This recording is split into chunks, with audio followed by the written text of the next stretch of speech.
Of course, the real strength behind a Void Ray opener is that the Zerg player doesn't know. It could be a Fleet Beacon into a second Stargate into a Tempest Rush, it could be a Twilight Council into like a charge-based all-in, or it could be a standard game, a Forge, a Twilight Council, and a +1 and Blink.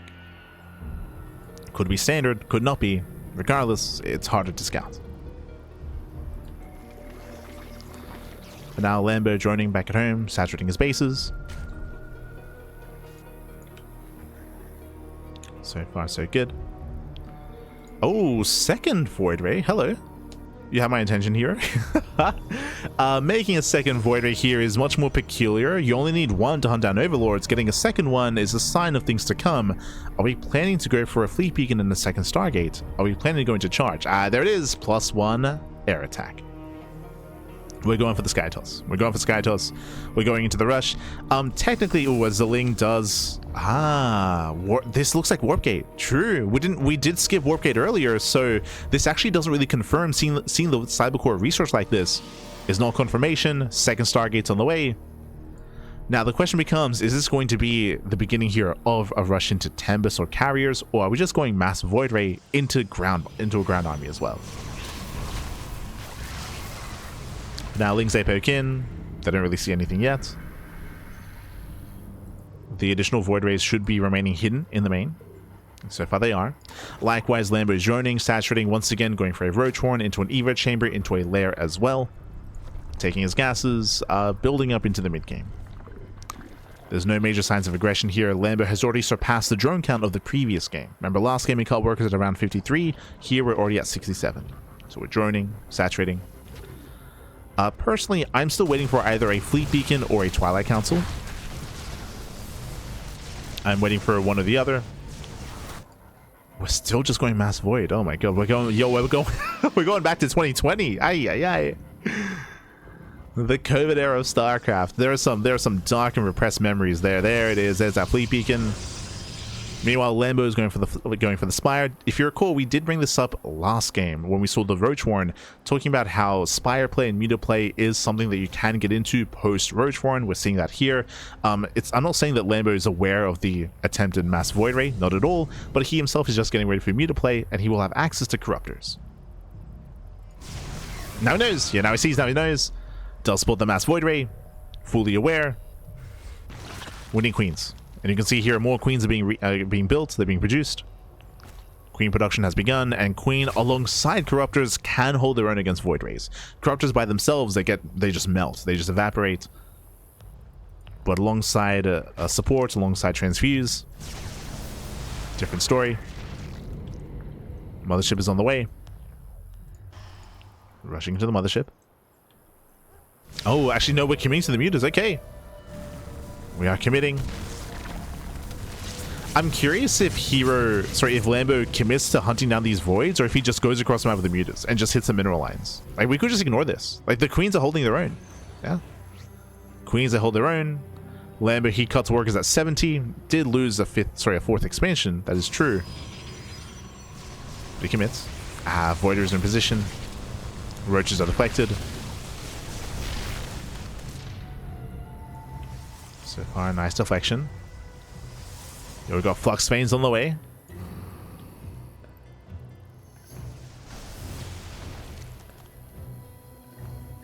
Do you have our Flux Veins? How many meters have we built up? So far 12. Soon to be 14 meters. Queens are keeping up. And ideally, regardless of how the fight ensues, Lambo, he wants to fight on his terms with his Queens.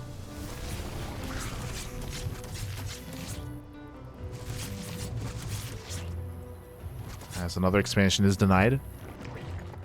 Massing up more Queens. Sorry, more Mutas, I meant to say. Building up more Mutalisks.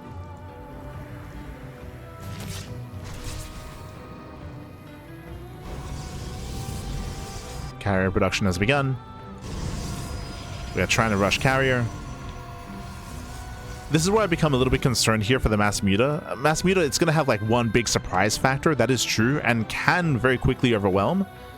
But as time goes on, here he is looking to perfect his army. Of course, there's still no splash damage, there's no Archons, there's no High Templar, there's no Storm. So Mutas can still excel.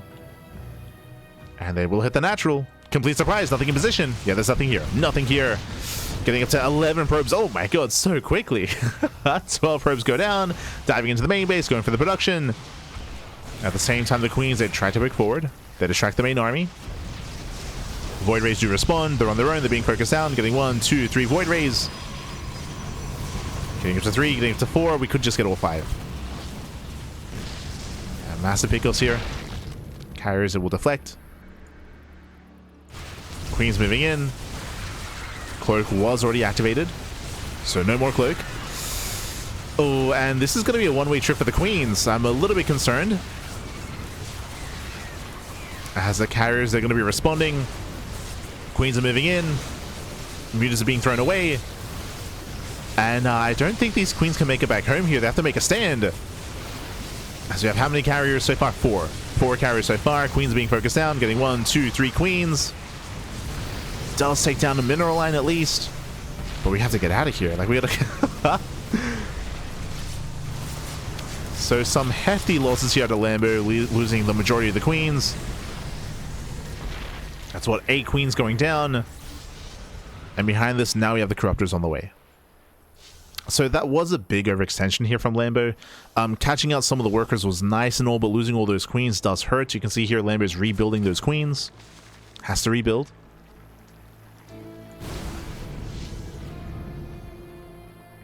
You could make an argument that it might have been worth it just to kill all those workers, just to keep the economy low for Hero, because this is slowing him down, right? Hero, he's now going to mass Phoenix, but this is too late. We're done with mutas.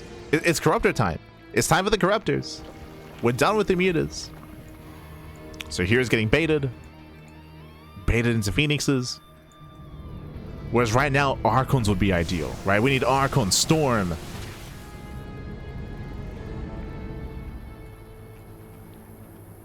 As Hero's going pure Sky Toss. He's again, very like 2020-esque. I do recall a bunch of games there where players would just go pure Sky Toss and at times to their own detriment would avoid spellcasters and avoid Archons. But there it is, Twilight Council is now on the way. Second Cybercore. This is the first sign of Storm of Archons. Hero's getting there. He's getting there. Lambo's maxing out. We have how many Corruptors? We have 19. 19 Corruptors. 10 Queens. Hive is on the way. I will say that the Infestation Bit was late. We did notice that it was thrown down after the fact. So late Infestation Bit, late Hive. Late Spellcasters.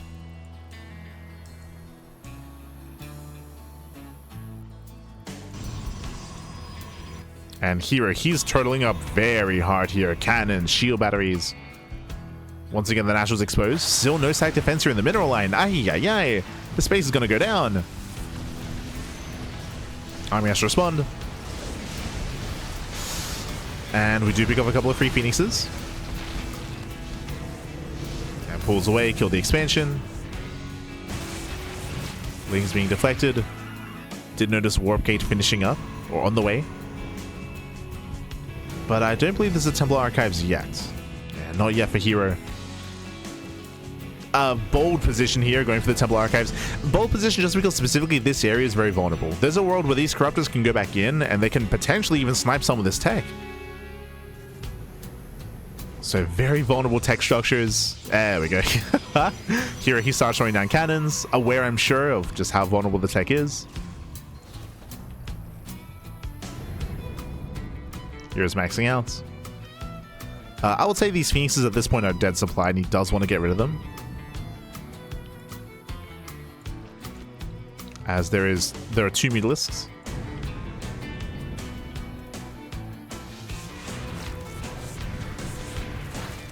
As things they flood in, the walls on the wall. Hero! But these things, they shouldn't really get much done here. They nibble away at the workers. They get a full scout confirming the mass carrier. How many carriers do we actually have here? 11! Okay, Jesus. 11 carriers. And Storm has begun.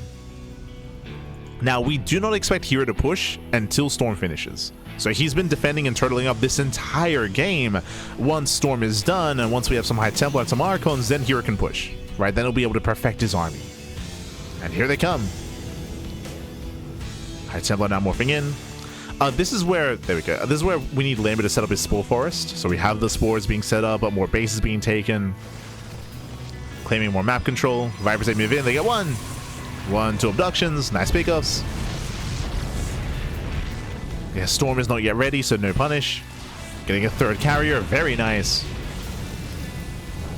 Getting to 4. 4 carriers go down. And again, a big reason why this could happen is because there was no punish with the Ground Army, with High Templar, with Archons, with Storm. Now we have Tempest on the way. This is why, like, there's some people that sometimes bring up carriers and be like, oh, yeah, why don't players like play with more mass carrier in late game ZVP? Well, carriers are inferior to Tempest when it comes to these kind of late game compositions. Tempest, because of their greater range and because of ideally Revelations, they can punish the Vipers as they try to abduct. Meanwhile, carriers with their lower range and their lower ability to punish, they just get picked apart. Like, at this stage of the game, we want to get rid of these carriers. We want more Tempest. We still need to perfect this army.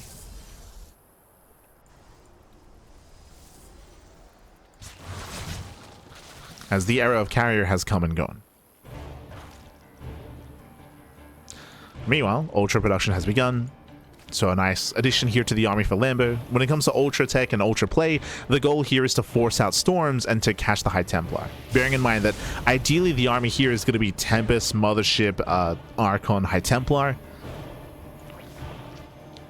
And if Ultras can get on top of the Templar, they'll be able to shut them down, or at least force all the Storms, which will allow the air army to move in. So the Ultras, they have a job to do. Well, let's go. Going for the Microbial Shroud. Fungal and Parabomb combo here on the Void Rays. Oh, and the army is stacking. Army does stack. This will strip away the shields at least. Does strip the shields away. We have 6 more Templar morphing in. Yeah, here comes the first wave of Archons.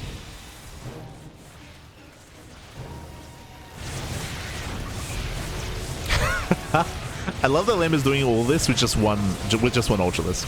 Just the one. It's putting in the work. Oh no. Oh, flash transfuse. Does keep the Ultra alive. Here is now established a 5th expansion. It's up and running. Slowly claiming more bases. Hero being very bold here. Gotta be careful. Pushing deep onto creep. Now engaging with the Spore Forest. Oh, Fungal does land.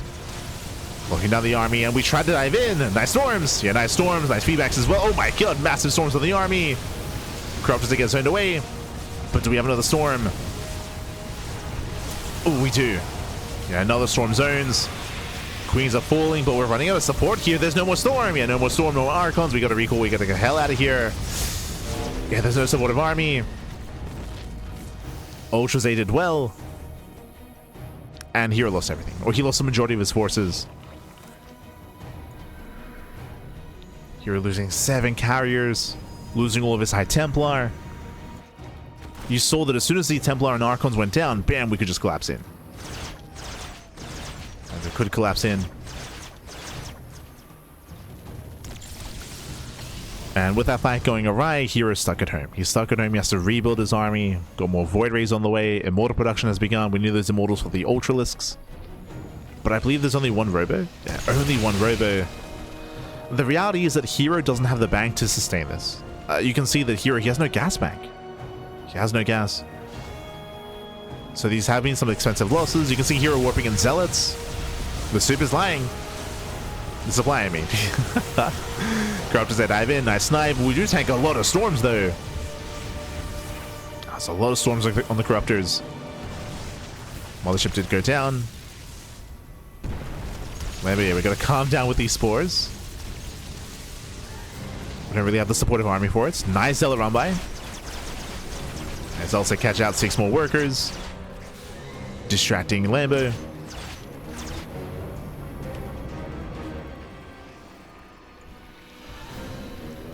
As run by as they continue. I mean, hey, it's a good way to make use of the mineral bank at least. As also make the way across the map, they find more drone kills. Tempest are reamassing. We're making 3 Immortals at a time as we're up to 3 Robos. Jesus. It's a lot of Robos.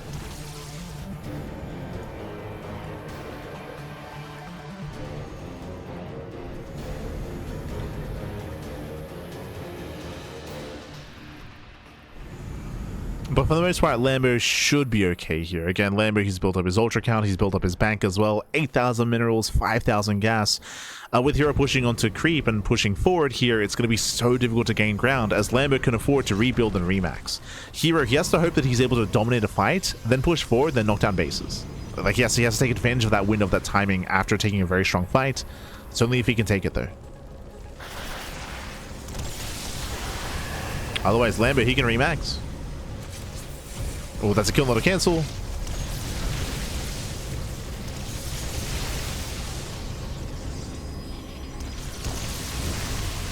We're slowly gaining ground, throwing down the wall of cannons. Let's go.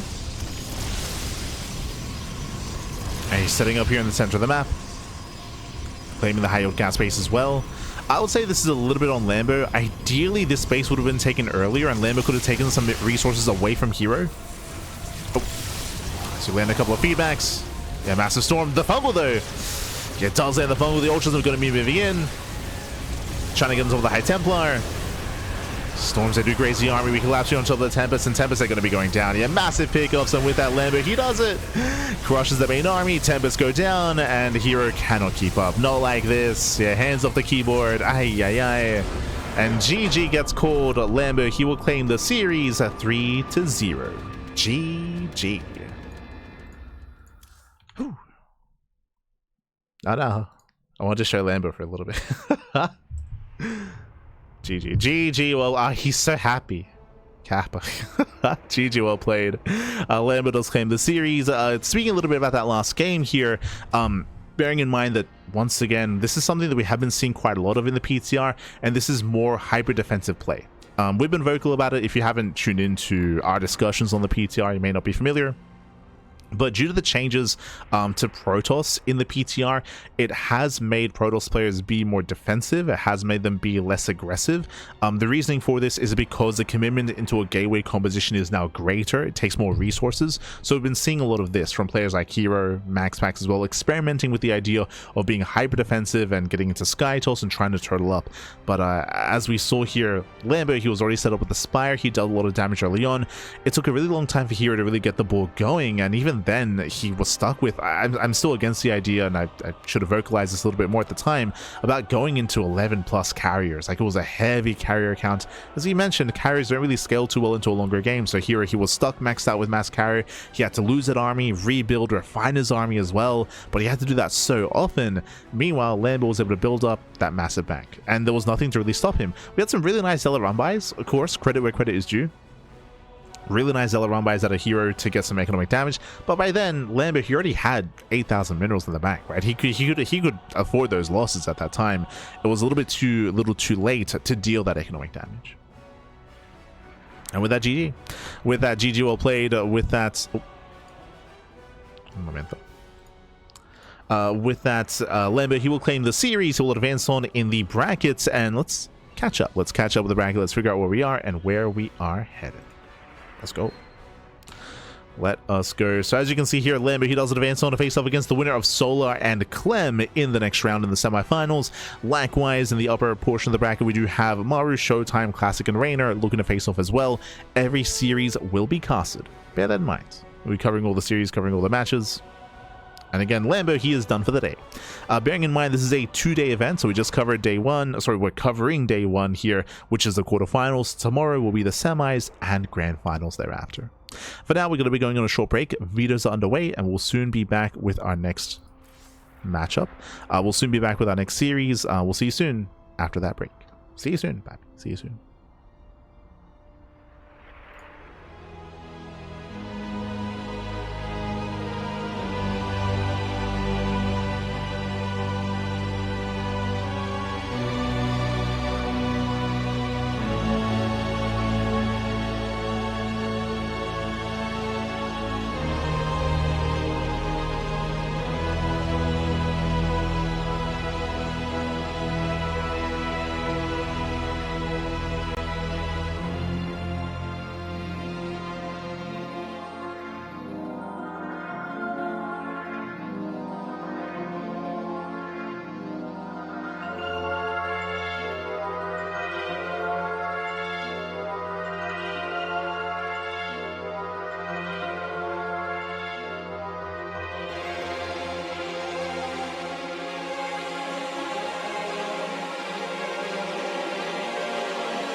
Welcome back, everyone. Welcome back. Welcome back to the 2026 GSL CK number 4, day 1, our second series of the broadcast. Do apologize for the extended break. Do apologize, but we were just getting our players ready. Vitas are now done. Cameras are set, and we are getting ready for our second series, another PvZ, Reynor versus Classic. Oh boy. And I do think it's quite fortunate that we get to experience this matchup as often as we are tonight, just because this is one of the more impacted matchups on the PTR because of the warp gate changes, because the economy changes as well. We saw in the last series that Hero was having a very hard time kind of building up or even just approaching the mid game. We saw in that final game attempted to rush into Skytos. We saw previously attempted adept aggression as well, but struggling to defend. Something that I should have emphasized, I don't think it really impacted the games themselves, but the battery is also a little bit weaker. When it comes to the update to the PTR, the starting energy on the battery goes from 100 down to 75, even for batteries back at home. So it does mean that those batteries are going to be starting with less energy. That is going to be a little weaker. That does make for a more difficult defense, but I say it doesn't really impact the game because that doesn't really influence what happened in game 3 or even in game 1, where Hero fought without any batteries at his 4th base, if you recall, in Winter Madness. So something to bear in mind. Didn't really impact the state of play in the previous games. Even game 2 on Ruby Rock, if you remember, Hero didn't see the all-in until it was too late, and the batteries were at the 3rd base when the attack happened at the natural. So like that doesn't really impact things there either, but something to bear in mind, as that will, I'm sure, come up at some point in this series. As spawning in the top left-hand corner of Ruby Rock, we have the South Korean Protoss player. We have the blue Protoss representing Virtus Pro. It is Classic. And spawning in the bottom right hand corner, we have his opponents. We have the red Zerg player, the Italian Zerg representing Basilisk. It is a Reynor. Ah, beautiful. Oh my god. As we have both Reynor alongside Classic stepping into the ring. Let's go. Let us go as we're jumping into our best of 5 into our fresh series here. Game 1 is going to be on Ruby Rock. We spoke about this previously, but Ruby Rock is a smaller map of the map pool. Aggression is typically more favored here. Shorter rush distance by ground, more open and accessible 3rd and 4th bases, and area in between the bases as well. And this culminated in Lambo going for a big 3 base all in, 2.5 base all in, really the German taxi. And Hero, he didn't see it coming. Remember, Hero, he had no probe scout that game. He had limited oracle scouting as well, and Hero didn't see the all in coming until it was already too late. I'm not saying that we'll see that here, but that's what we saw previously between Lambo and Hero. We'll see how Reynor does approach instead, as already going for the forward natural base. So the unnatural natural here for Reynor. Because this forward expansion, it does mean that creep will be spreading across the map faster. This may impact the game. It's something in the back of my mind, at least, is the potential for faster creep. So we have that forward expansion. Likewise, we do see Classic setting up here on the low ground, standard opener here at Gateway into Nexus. Once again, I wouldn't be surprised if for both of these players, it's their first time playing on the updated version of the PTR. I'm hoping they looked into it. I mean, I hope so.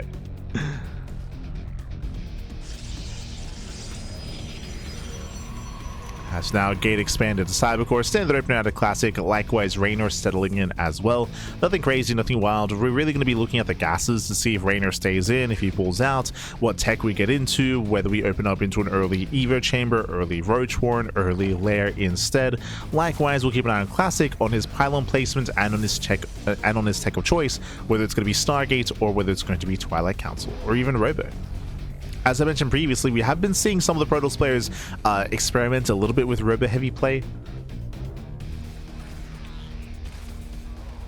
We have seen that from Max Pax, for example, in the PTR weeklies. Have seen him experiment. But now, though, just calming down. Just calming things down, hunting down the scouting worker. Shutting down Classic. And we have a tech of choice, going to be the Stargate opener. Okay, it's going to be opening up Stargates into Oracle, into Harass across the map. I mean, I'm assuming Oracle, technically we could see a Void Ray based opener as well, but I'm not really too fond of the idea of going Void Ray and trying to rush into tech on such a small map like Ruby Rock. It would be quite risky to open Void Ray here, I feel.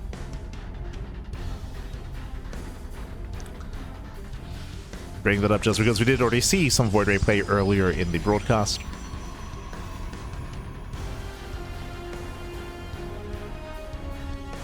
Now they were calming down. Adept does shade in towards the natural. Gets one drone already. Ooh, almost two. Does shade away. Shades away. One drone kill, not bad. Second Adept does move out. And so does the Oracle. Oh, sorry, as the Oracle is now just starting.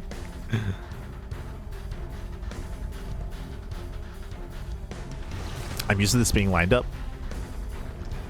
And now Classic just poking, prodding, pulls away in position to expand and claim the third. And Reynor's here to attempt to delay. Speaking of, does get us around. The Oracle is, oh, not going to be out in time. That's going to be a cancel. Ay, ay, ay. Yeah, brutal cancellation. Nice pick off here by Reynor. Denies the third base. Does rotate over. The Oracle thankfully is out in time and will deflect the Lings. But so far good damage, and interestingly enough, it's not Void Ray first, it's Void Ray second. Huh. Okay. So Oracle first into Void Ray, still designed to hunt down Overlords, as it's going to be a Lair first out of Reynor. We're popping off. So once again, running it back. Interesting choice here. Now we see why. So we do see a delayed Void Ray opener into a second Stargate into Mass Void Ray. This is looking very similar to what we saw previously. Meanwhile, early Lair out of Reynor. That is a Lair before Roach Warren and before Evo Chamber. This was around a 4:30-ish Lair timing. With the early Lair, this is going to gain access to a fast Spire or a fast Hydra Den. Both tech structures are going to be available earlier than normal, and we'll see what we get into. We'll see if Reynor can piece together what's going on. We shall see. Overlord is hunted down. Lings they poke in. Void Ray is revealed. Seeing a Void Ray after the Oracle is suspicious for sure. It is definitely suspicious. And what's it going to be? Lair is now done. If we go for an early Hydra Den, there is going to be a timing here. There's going to be a window in time where we can go for a big, like, Ling Hydra all in and just break the third. For now, we do scout a second Void Ray. Massive scout. He knows. Yeah, he knows. Bam, there's a Hydra Den. And there is going to be that window where we can go for a Hydra all in. Again, it's very abnormal to have a second Void Ray out at this stage of the game. So good call out of Reynor. And it's going to be a tough hold. If you recall, we spoke about this at the very beginning of this game, actually. I was like, I'm not really too fond of the idea of going Void Ray opener here on Ruby Rock because you do leave yourself vulnerable and all-ins are favored on this map. And I have to echo that sentiment here, right? Like, defending the store base is going to be so difficult on this map, and going Mass Void Ray does leave you vulnerable. Here come the Hydras. It's just a little bit unlucky. It's a little bit unlucky here. And by unlucky, I mean that Reynor went Lair first, right? If he had gone for an earlier Roach Warren to play a little bit safer, or to go into, say, Evo Chamber and a +1 melee into a later Lair timing, then Classic would have more time, but that's not the case here. Because here comes the all-in. So Reynor's going to cut workers at 68. That is 3 base saturation. Moving out with this creep. If you remember at the very beginning of the game, we spoke about how with this forward expansion we can spread creep faster, and there it is, halfway across the map. It all played into each other. Forward base, faster creep, earlier Lair, earlier Hydra Den, into our Hydra all-in. And here comes Reynor. Again, not the same all-in we saw out of Lambo, but here nonetheless. Hydras have arrived, they knock down the front door. We got Void Rays to defend against Mass Hydra. Ay, ay, ay. There are no batteries. Sorry, there's one. There's one battery in the mineral line. And Void Rays, they just go down. They just go down one after the other. 1, 2, 3, 4 Void Ray kills. And with that, Reynor, he has broken through. He will overwhelm. And Reynor, he will snowball out of control. Again, it was a very risky maneuver here for Classic to go into a Void Ray rush like this. It was just very unfortunate that the Reynor was set up directly to just hard counter to go Mass Hydra. GG gets called. And Reynor takes the lead in the series. Whew. GG. GG well played. Reynor does take a lead. Again, just a really unfortunate turn of events when it comes to the build orders themselves. When it comes to Classic blindly going into Mass Void Ray and Reynor blindly setting up for, I say blindly setting up for Hydras, blindly going for the earlier Lair, but also the Hydra Den was a reaction. He scouted. Remember, he scouted with the Zergling. He saw the second Void Ray. I would say that that was a little bit on Classic, that he should have kept that second Void Ray hidden in the main to build them up and back them up and keep them hidden. As something that he failed to do or failed to accomplish, and it prompted Reynor to go into the Hydra Den. But it is possible that he would have rushed Hydras anyway. It's possible that that would have been the case. GG. GG, well played. With that, Reynor takes the lead, and now we're going to be loading into game numero 2. Going to be loading into a much larger map this time, Winter Madness. Ooh, let's go. Larger map in the map pool, longer rush distance by grounds. So I would typically say that if Classic were to want to go into like a Sky Toss rush, this would be a better map for it. But I don't like the idea of going Mass Void Ray and going into Mass Sky Toss 2 games in a row. That's the issue that I have. Not too fond of that idea. Just because Reynor, his opponent's already in that mindset. Like, heavy Stargate play is already in the forefront of his mind, but it might just be possible that heavy Stargate play is the current meta in the PTR. I did mention that we've been seeing quite a bit of it in the PTR, and there's reasoning for that because of how, just because of how difficult it is to get into heavy gateway play. But here we go. Spawning in the top left-hand corner of Winter Madness, we have the South Korean Protoss player. We have the blue Protoss. The blue Protoss player himself down in the series. We'll see if he can bounce back. For Virtus Pro, it is Classic. And spawning in the bottom right-hand corner, we have his opponents. We have the Italian Zerg player. We have the red Zerg representing Basilisk. Leading the series 1-0, it is Reynor. Let's go. Let's go. I also do apologize if I did not have the correct colors on last game in regards to the frames over the webcams. I just noticed it, so I do apologize. If the webcam frames are the wrong color, I'll try to stay on top of it. I'll do I'll do my best. Here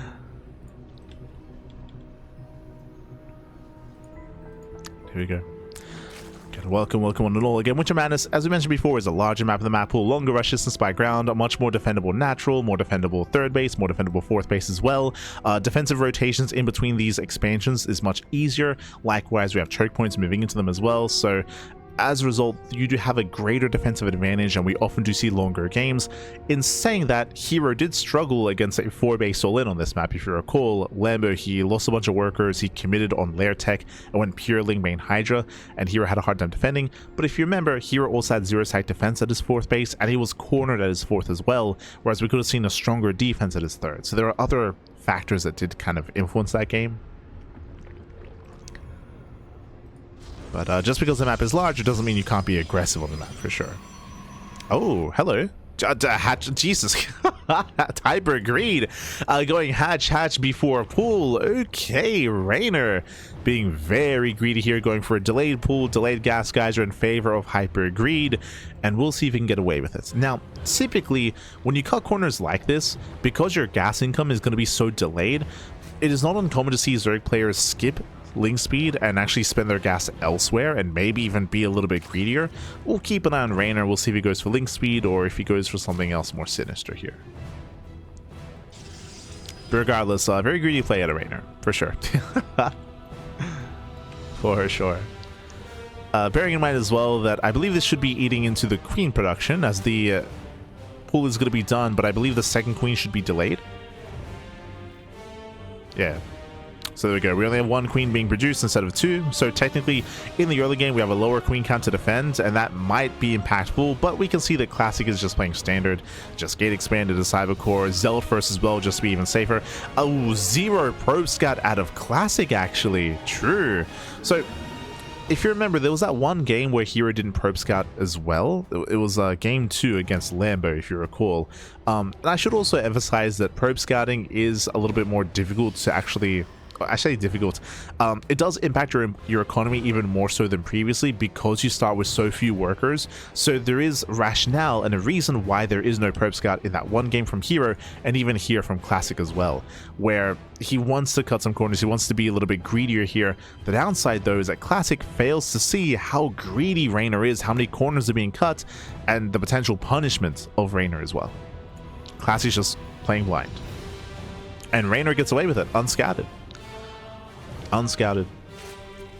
Meanwhile, Link speed is on the way and Reynor stays in gas. Ooh, that is interesting. Okay, let's go. Behind this, it is going to be a Stargate open out to Classic, going Stargate into Oracle.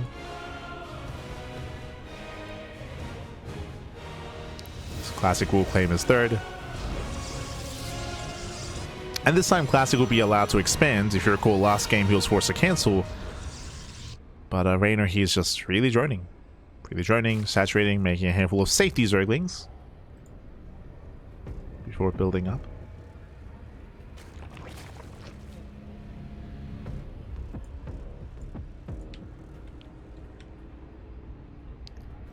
And now we see what the early gas is for, or the continued gas mining for that lair. So just like last game, early lair at Arena. Ooh, meanwhile the Oracle does find some damage. 1, 2, 3, 4 drone kills. Can we get 5? Ooh, not quite. But no Spore. No Spore. 5 drones go down. 6 drone kills. We're getting out of hand here. And Reynor is punished for his greed. Yeah, punished for skipping out on his Spores. 6 drone kills. Very nice damage here by Classic. Very necessary damage considering how greedy Reynor has been this game. Oh, has to be careful there. Classic does push further in, and Classic, he will not see the tech of choice. He does see the lack of Evo Chamber or Bailiness or Roachhorn here at the natural at least, but it could be in the main. We can see that we're rushing into the lair, and this could be for another fast Hydrogen. Reynor going for a delayed Evo Chamber. Lair is now done. Show us your tech of choice. As gases are being taken, and there it is. Yep, it's going to be the fast Hydrogen once again. So as we're seeing here, the kind of opener is very similar to last game. Obviously, greedier play by Reynor was somewhat punished, thankfully, by the Oracle. So there is some counterplay here. There's a bit of a back and forth.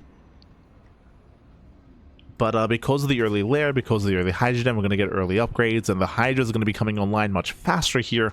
We might just commit on 4 bases. I can see a world where Reynor joins up to, say, 76, like 76, 73 workers, it cuts worker production, builds up purely Ling Hydra, and then we see something very similar to what we saw from Lambo as well, just committing on a lair tech army, maxing out, and then just breaking the 4th base of Classic. Meanwhile, Classic is going to be taking up, going for the Templar Archives, heading into Storm. Okay, so much more standard direction here, taking a bit of Storm. The Oracles will deflect the Lings. Hydras are amassing, and the first big clue here, the first big tell, is going to be Reynor. When does he cut workers, and does he get an Infestation Pit? Second Evo Chamber. Okay, this is a sign of a longer game. Second chamber, second upgrades. Reynor's joining up even harder, catching out some gateway units. Very nice catch. Yeah, Stalker's Adept's getting caught out. Blink was merely seconds away from finishing. But that second Evo Chamber and the extra wave of drones here is indicative of something greater. We have 82 drones, plus 1 melee is now on the way.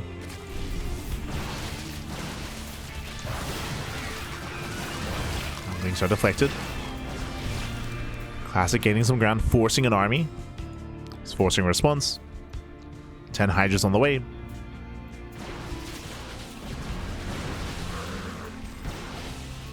And Classic, he will deny the base. No creep. Yeah, limited creep spread. It's going to be a cancel. Nice pick off out of Classic. Finding some damage.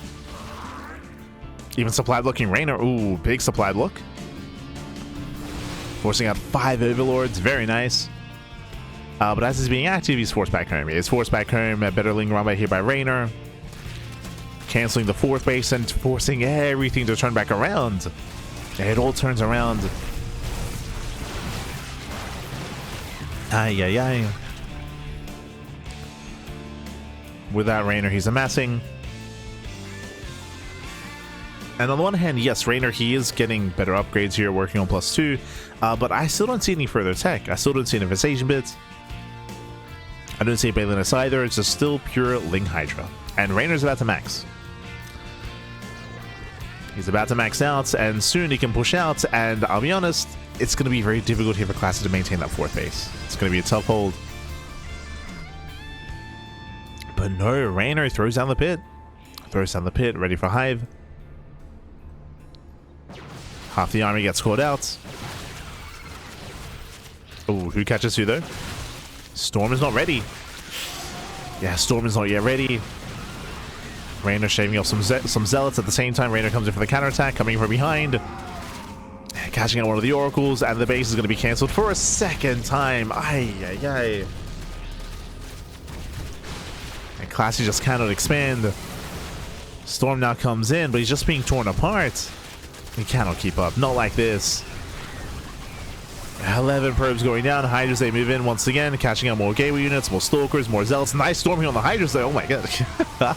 A very valuable storm as we go back into the storm as well. But it doesn't matter. It doesn't matter. Reynor, he's already reached peak economy.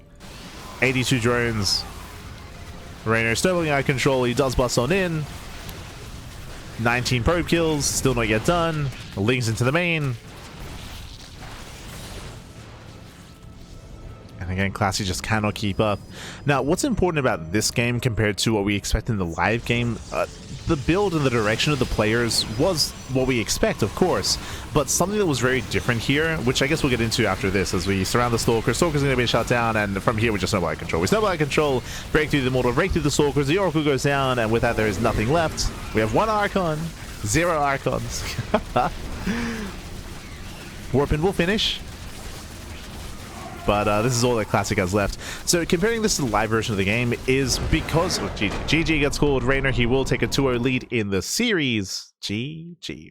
Comparing this to the live version of the game here, in the live version, typically, and again, because gateway play is more accessible, we typically expect more aggression from the Protoss player in the mid game with their initial Blink Stalkers. We saw Classic be a little bit active, and he did deny the expansion. That is true. Classic, he denied the 5th expansion, if you recall. He did force a cancel, but usually we expect like earlier and heavier aggression there, and we have more of a back and forth in the mid game. Likewise, ideally, you'd have extra resources to be able to defensively warp back at home, to be able to defend your 4th expansion and have that kind of counterplay. Here, because of the barrier to entry, because of the excess resources you're spending, like that does kind of weaken the gateway strength and the gateway aggression, and it also makes it more difficult to be more to reactively warp in, just because again, like you're spending resources on that production. That does have like a cascading effect here as well.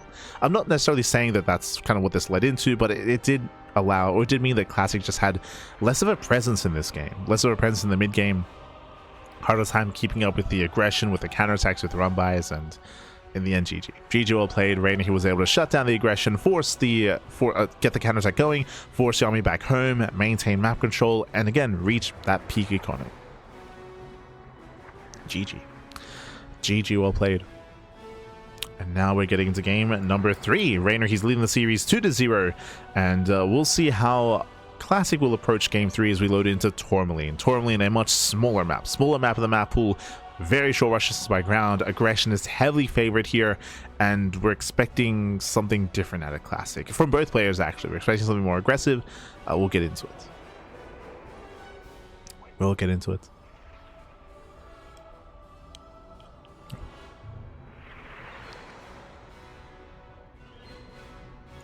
Again, so far, as we've seen in the previous iteration of the PTR, Protoss players have been struggling, for sure.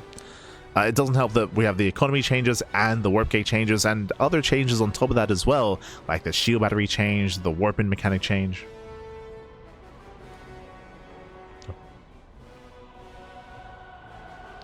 Bearing in mind as well that this is still, what, day 2 of the new version of the PTR, and because the warp gate mechanic is now, it's been lessened, now it's cheaper to morph in warp gates than previously. There's still potential here for players to explore a little bit more and maybe find a way to be more active and aggressive and still have that presence that we're missing here.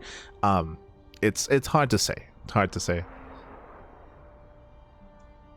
If you're familiar with my thoughts on set piece, oh no, Classic, he's smudging a little bit. He's smudging in the chat. Smudge. But if you're curious about our thoughts, we've been vocal about them during our talk shows in regards to the PTR. But I was fully on board when this was initially revealed with the idea of the warp gate cost just being removed completely. Just removing that warp gate cost, but still having the increased production on regular gateways after warp gate is researched, so you have the choice between the two, but you're not like forcing, or you're not like just like cutting out completely the ability to be too active. Just get rid of the at least for me, like personally, I'm for the opinion of just removing the cost of transforming warp gates, but you keep the boost on regular gateways so you can kind of pick and choose which one to delve into, and you don't have that punish for players for the ability to warp in and morph in those warp gates. But we'll see. I mean, they're heading in that direction with the change, with the resource nerf. That is true. But let's go.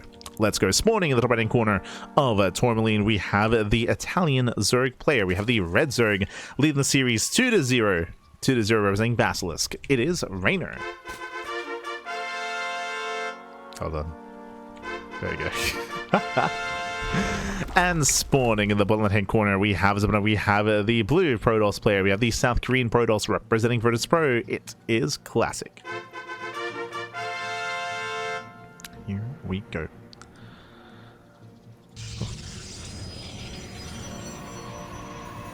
So we are getting into game number 3, potentially the final game of the series. I'm hoping for a back and forth. I want to see some more dynamic play here and a dynamic series, but the pressure is on Classic. And once again, welcome to Tourmaline.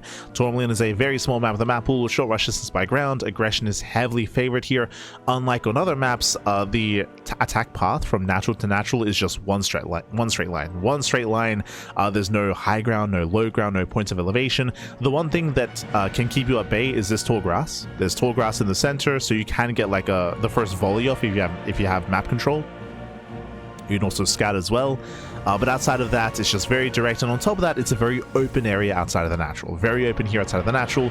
Very open and accessible here at the third base location as well, and a relatively open center of the map. So typically, we have seen Protoss players and Terran players try to be more aggressive here to try to end the game a little bit earlier to avoid a situation where the Zerg player has map control and has momentum and has control of Tourmaline. But we'll see. We shall see. As the pressure is very much so on Classic. Very much so.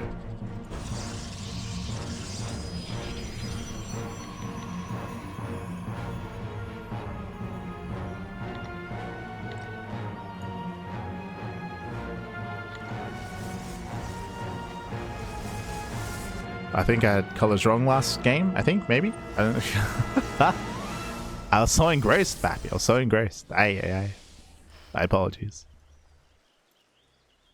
The color frames on the players are being changed manually, by the way, so I just have to remember to do that. So I don't apologize. It should be correct for this game, though.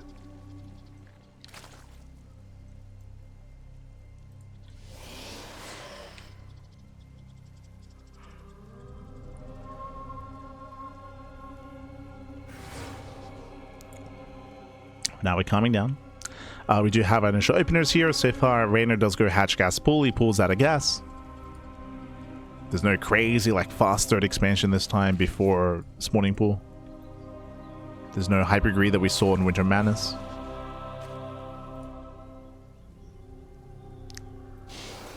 Likewise, Classic looking to break out and expands. And, ooh, opening up with an early sentry. Okay, we're being a little bit more experimental here. Classic, you have my attention. Have my attention. Setting up the pylon on the right hand side. Warp gate is on the way. Remember, so something that we have yet to experience this entire broadcast actually is the faster warp ins. So in the past, many years ago, it was possible to warp in with fast warp ins across the map with just pylons. Of course, that was eventually changed in more recent years to require gateways, and we're still getting gateways here. They are necessary for fast warp ins, but what this is doing is hiding the production at least. So if the Overlord goes in, there's going to be limited vision and limited scouting as to what's going on. Classic does go for his expand, but really, how many gateways do we have? We have 2 gateways here at the natural, we have 2 gateways across the map. It's going to be 4 gate play out of Classic. Oh, did I say 4? We're getting into 5. 6! Let's go. It's going to be a 2-base all-in, 6k 2-base all-in, fake third. Fake third expansion out of Classic. He's not making probes, he's not going to saturate. Lings, they will get us around. They get on top of the sentry. They try to. Nice force field. Nice force field so far. Classic is holding, is defending, is keeping his army, he's maintaining his army, and all these sentries is a massive tell. So Reynor, he might not see all of this that's going on, but he does see the sentries, which is abnormal. And this screams Soul Train, right? This screams like a crazy gateway heavy all in. Not quite a Soul Train, as there's no robo with this. There's no immortal production. And did I say 6 gate all in? I believe we're getting up to 8. Jesus, oh my god. 3 gates back at home. 5 across the map. So it's going to be a 2-base 8 gate all in. But bearing in mind, there's no upgrade with this. There's no charge, there's no blink. It's going to be purely sentries and slow lots. Oh, no, he's going to scout. No, no! The Lings! Oh my god, it was so close. They barely don't scout the proxy. Armor got spotted. Reynor to get a safety Roach Warren. Roach is already amassing. Reynor, he will need Ravagers. He does spot the proxy, he knows. Yeah, now he's aware. He was already playing it safe, cutting works at 51. Ravagers forced to be cancelled. Ooh, Roaches get locked down. Yeah, nice catch on the Roaches, but at the same time, these are slow lots. Who really catches who as so many sentries get locked down and it's all falling apart? Again, a very experimental build here by Classic, just kind of throwing whatever he could at the wall here, but in the end we'll lose all the sentries, has to spend all of his force fields, and without even Ravagers, Reynor, he defends. He defends, he holds on, and with that Reynor, he snowballs out of control, he shuts down the all-in.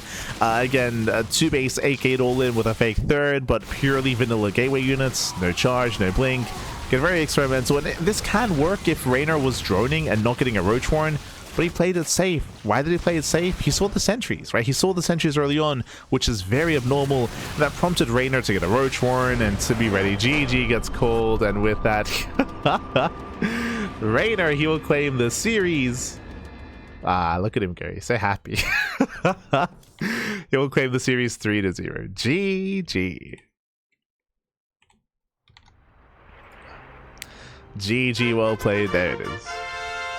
Congratulations to Reynor for claiming the series. Again, at this point, I mentioned earlier that in the lead up to this game, Classic, he was smudging a little bit, like he was not feeling good about the series, not feeling good about the state of play, of course, and he was lamenting a little bit, and you could see that in his play here, where he just like went for just a wild, crazy all in.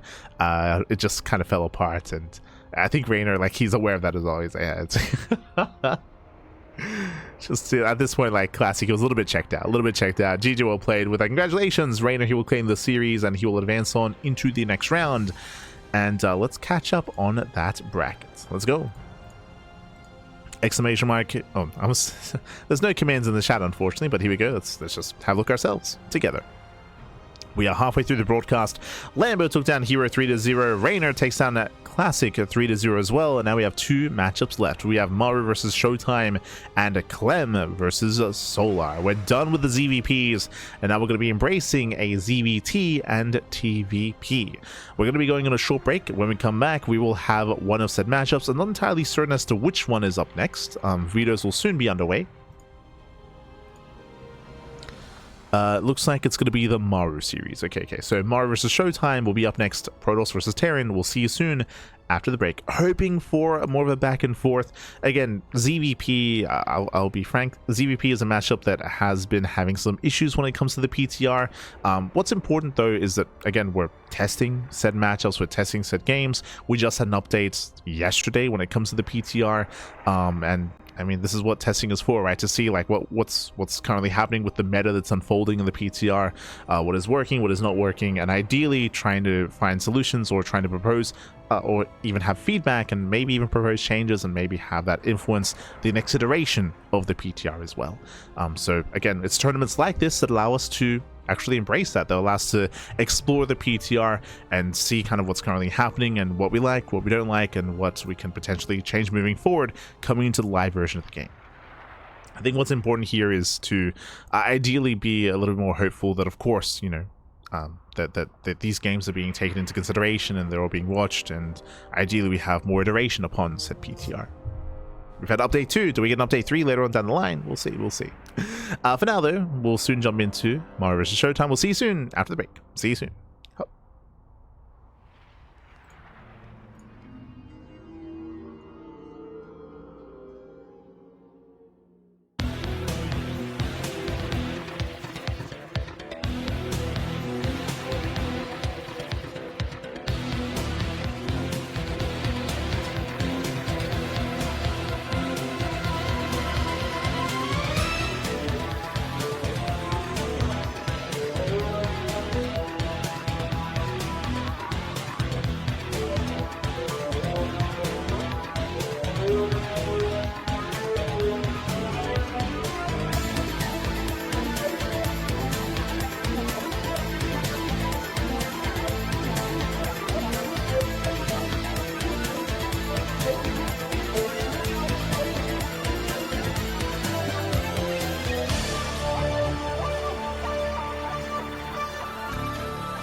welcome back, everyone. Welcome back. Welcome back to the GSL CK, the 2026 GSL CK number 4 Day 1 quarterfinals match. We just wrapped up with the first half of the broadcast with both Classic and Hero up against Lambo and Reynor.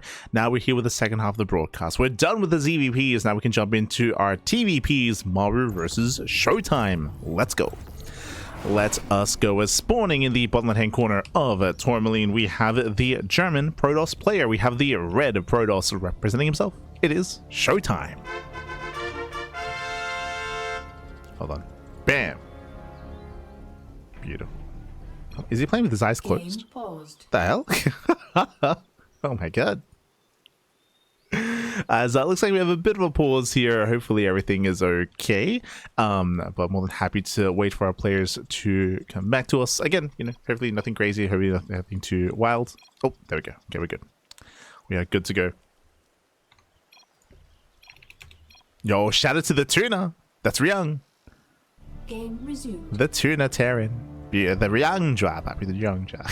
It's spawning in the right hand corner. We have the blue Terran player, the South Korean Terran representing on side. It is Maru. Bam. Let's go. Let us go as we are jumping into our fresh series, our fresh best of 5. Again, hopefully everything is okay. Of course, we are playing on the PTR, and as a result, servers are a little bit limited when it comes to what we can pick, and hopefully everything stays stable. So far, so good. Let's jump into our fresh matchup. We're taking a break from the non-sub ZVPs of the Sky Toss. We're taking a break from all of that.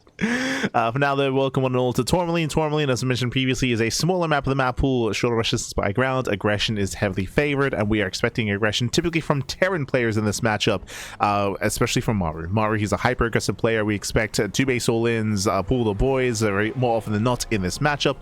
It is something that I believe hasn't really been addressed in the PTR, which is a bit of a shame. But when it comes to the live version of the game, it is very common and very often that we do see Terran players try to end the game early and avoid the mid to late game, or if they get into that kind of game state, they want to get there in a better position by dealing critical damage early on, breaking an economy, breaking a base. Momentum is very, very important here in TVP, and again, Terran players are often fighting for that. Otherwise, Protoss players can snowball out of control, but that is usually in other kind of maps. Think of Winter Madness, think of even Title Citadel. On a map like Tourmaline, I would say it's quite difficult for the Protoss player to really gain momentum, gain map control, and slow the game down and have that kind of a snowball effect. It's much more difficult just because aggression is more favored here. So we'll see. We typically do favor Terran players on maps like Tourmaline. Typically. Bearing in mind, of course, this is a best of 5, so a longer series ahead of us. And we'll see how things have changed in said PTR, more importantly. True.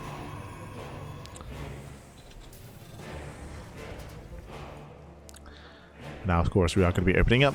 Likewise, I haven't been seeing too much of ShoWTimE as of late. I know he's been a little bit more active in recent months, especially, you know, considering the Thermal 2-2 circuit, for example, 2-2 play. But ShoWTimE, unlike some of the other Protoss players out there, is a little bit less active when it comes to online open cups, as he doesn't compete, say, like in the open weeklies as often as someone like MaxPax, Classic, or Hero. So I do appreciate being able to embrace someone like ShoWTimE in this tournament when we can. Get to see more games, see more matches. For now, it is going to be the early tech lab into Marauder, so Marauder base opener out of Maru. Bearing in mind, Maru did go for an economic start, single gas racks expand, and the hope here is that ShoWTimE tries to punish the greedier build that Maru has, and then Maru tries to punish ShoWTimE by opening up with Marauders to catch out the first gateway unit. That is the hope, at least. Behind this is going to be Marauder opener into a 3-rack stim timing. So second and third racks, mass marine, mass stim, combat shields. It's going to be a very strong timing on the way here for Maru, and we'll see if ShoWTimE can recognize what's going on. Scouting is going to be paramount for ShoWTimE. It's going to be all about that scouting, all about that reaction. And more importantly, the time to react. Does spot the Marauders, is now aware.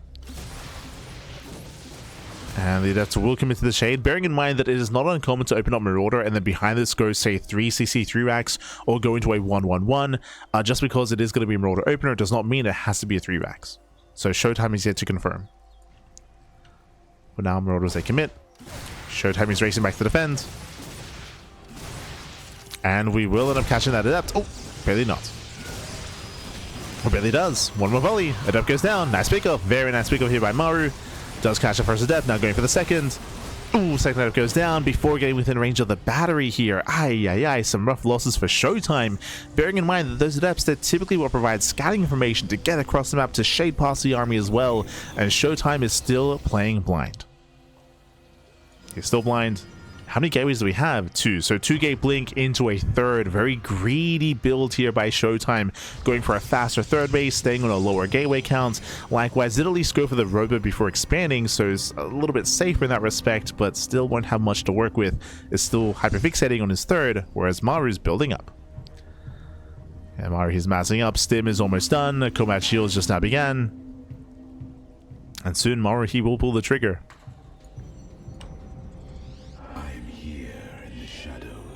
And he's going to catch our Stalker. Blink is not done. No, Blink isn't done. Massive pickup. He gets 1, he gets 2. Yeah, 1, 2 Stalkers going down. Blink not finishing up, but a little too late. Yeah, too late. As we stem in, we have the Archer's pylon. Does go for the battery instead. Battery will fall. Boys are being pulled. Desperation here by ShoWTimE. Will lose another Stalker down to 2. Yeah, 2 Stalkers left. And Maru, he's so close to breaking ShoWTimE. He's close. He's still rallying. Yeah, still rallying across. Nice snipe out of ShoWTimE, but ooh, does blink away. Yeah, blinks away in time, and down to 3 Stalkers. Does catch another Marauder. And ShoWTimE, he may be able to hold on here. Looks like he will clean this up. Whew. Yeah, he will clean this up at a cost. Does cost him 7 probes. But ShoWTimE will survive. And ShoWTimE gets away with the third. That's what's important here. Remember, ShoWTimE went for a greedier build. He had a lower gateway count. He had less warp-ins, less Stalkers. Oh, does get caught. Yeah, he face checks. Does face check, and with that, 2 Stalkers go down. Heavy losses for ShoWTimE. Ay. He face checked the tall grass. No. Maru still overextends. We're gonna calm down. Calm down, Maru. Calm down. Does overextend a little bit too ambitious, diving on the Immortal. And we're getting a little bit messy here. A little bit messy. Maru has traded well, don't get me wrong, did kill a lot of workers, but remember, because of the faster third nexus out of ShoWTimE, he can recover economically. He's recovering. Likewise, ShoWTimE is looking to stabilize, still not quite there yet. The bay is on the way for the Colossus, but still in production. And Maru, he's not done. He's still sharking around for damage. He's still looking pappy.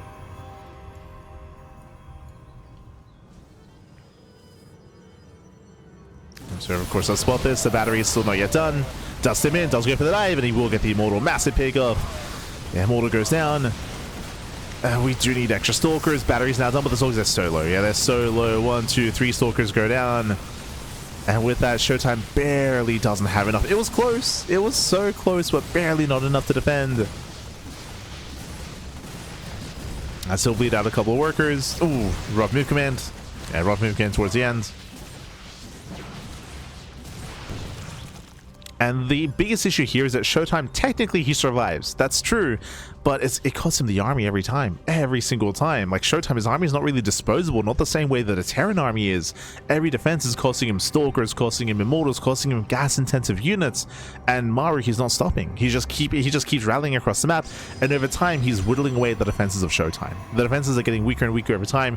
Does have the Colossus, but again, we're lacking the Immortal from earlier. We're lacking the Stalker count as well. We're lacking the Sentry. It's still a very bare bones army. It's still very fragile, very vulnerable. And Maru, he just doesn't stop. Colossus will zone away. Maru claiming his third.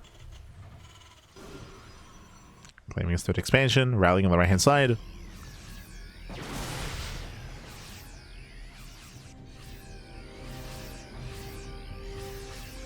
Setting out a second army, as this time he has some sustain. This time he has medevacs. He can sustain himself. And he's so Marauder heavy. ShoWTimE is getting torn apart here. Gets distracted on the right. Army moves in from behind. We're diving on the Colossus. He dives in and he gets it. Yeah, massive pickup. Colossus goes down. Down to 1. Down to 1 Colossus. And again, Maru, he knows he's so close to breaking the defensive line here of ShoWTimE. He's close. Un poquito más. Stims in, dives in, and he will focus on the final Colossus. Ooh, barely goes down. Did cost Maru a lot of marauders in the process. Zealots, they do pop off. Aye. So a bit of a messier fight, but again, momentum is heavily in favor of Maru. We spoke about this earlier in the game, at the beginning. Maru, he gained that momentum. He's holding on to it the entire game from the beginning, from catching up those first couple of Stalkers. And we just keep rallying, Pappy. And ShoWTimE cannot defend. Not like this. Oof.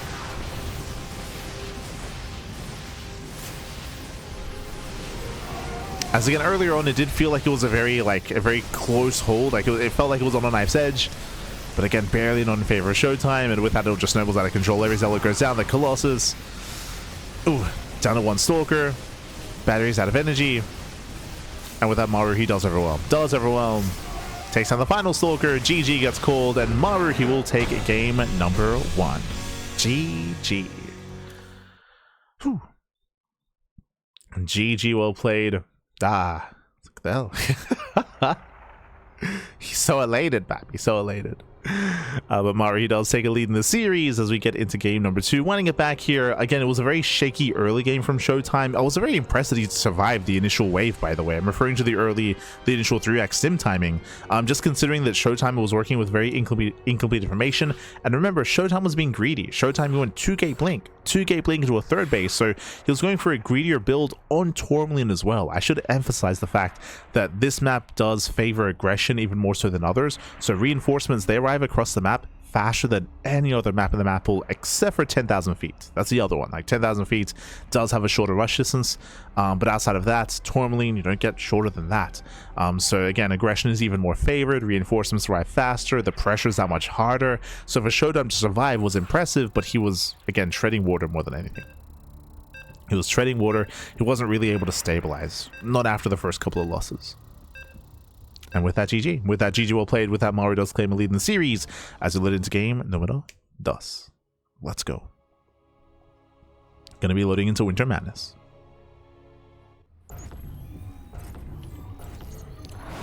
And spawning in the bottom right hand corner, we have the red Terran player. The red Terran player himself, we have the South Korean Terran representing Onside. A lead in the series 1-0. It is Maru. And spawning in the top left hand corner, we have the blue Protoss player. We have the German Protoss. Oh. Down in the series, we'll see who can bounce back. It is ShoWTimE. So let us go. As looks like we have lost the feed to ShoWTimE's camera. If you recall, we made a little bit of a joke about it, but I believe ShoWTimE's camera was freezing periodically. That's why we made the joke that he was playing with his eyes closed. So I did notice that, so it might be causing some issues as ShoWTimE does open up with a cheese with a proxy. Let's go. As it does set up his gateway here out on the map. Welcome to Winter Madness. Winter Madness is a larger map of the map pool, longer rush distance by ground, and we typically do expect to see longer later games here, and I would typically favor Protoss coming into a map like this, getting into the mid game, getting into the late game, but no, instead ShoWTimE, he does subvert those expectations and is going for his own proxy instead on the macro map. A bold move. Bold move here. As he has run down his gateway. Currently, Maru, he should be going for an economic opener, ranks expand, just like last game. And we'll see if ShoWTimE can punish.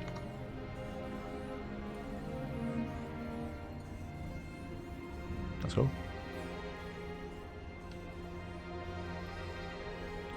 Good old 2 FPS ShoWTimE camera. Yeah, as we mentioned, like ShoWTimE, his camera was freezing periodically, so it might have even been causing some connectivity issues.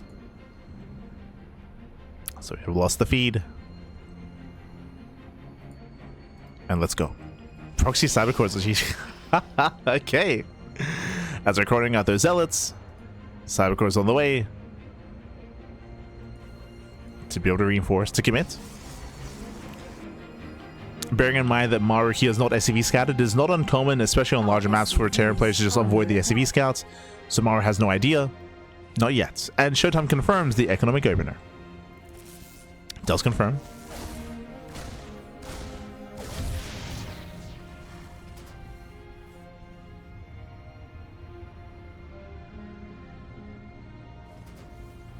As ShoWTimE does move in. With this, he'll ideally want to delay and force a cancel. Yep, there it is. That does force a cancellation. Can he break into the main, though?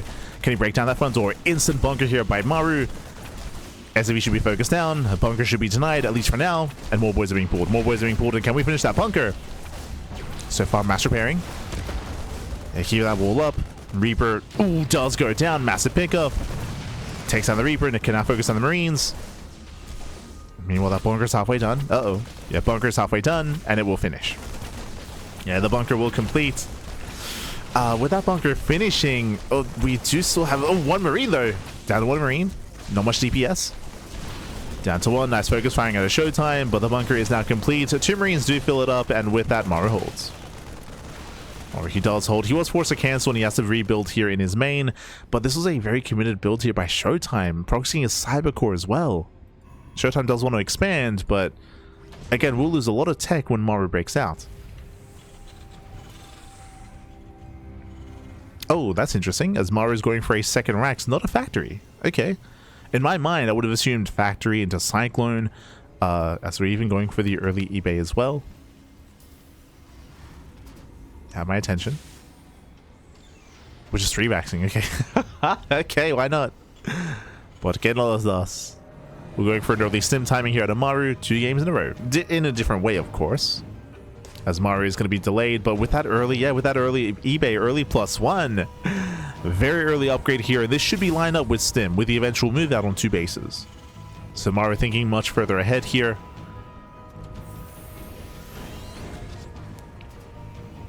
Yeah, those Tech Labs, as I mentioned. Again, stim is on the horizon. And we'll see if Maru can break out.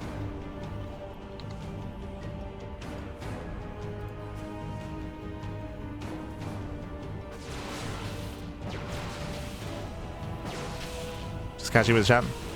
It was not so close. I mean, I would say that it was close, as just to re-emphasize the previous game, I was talking about how ShoWTimE was barely holding on.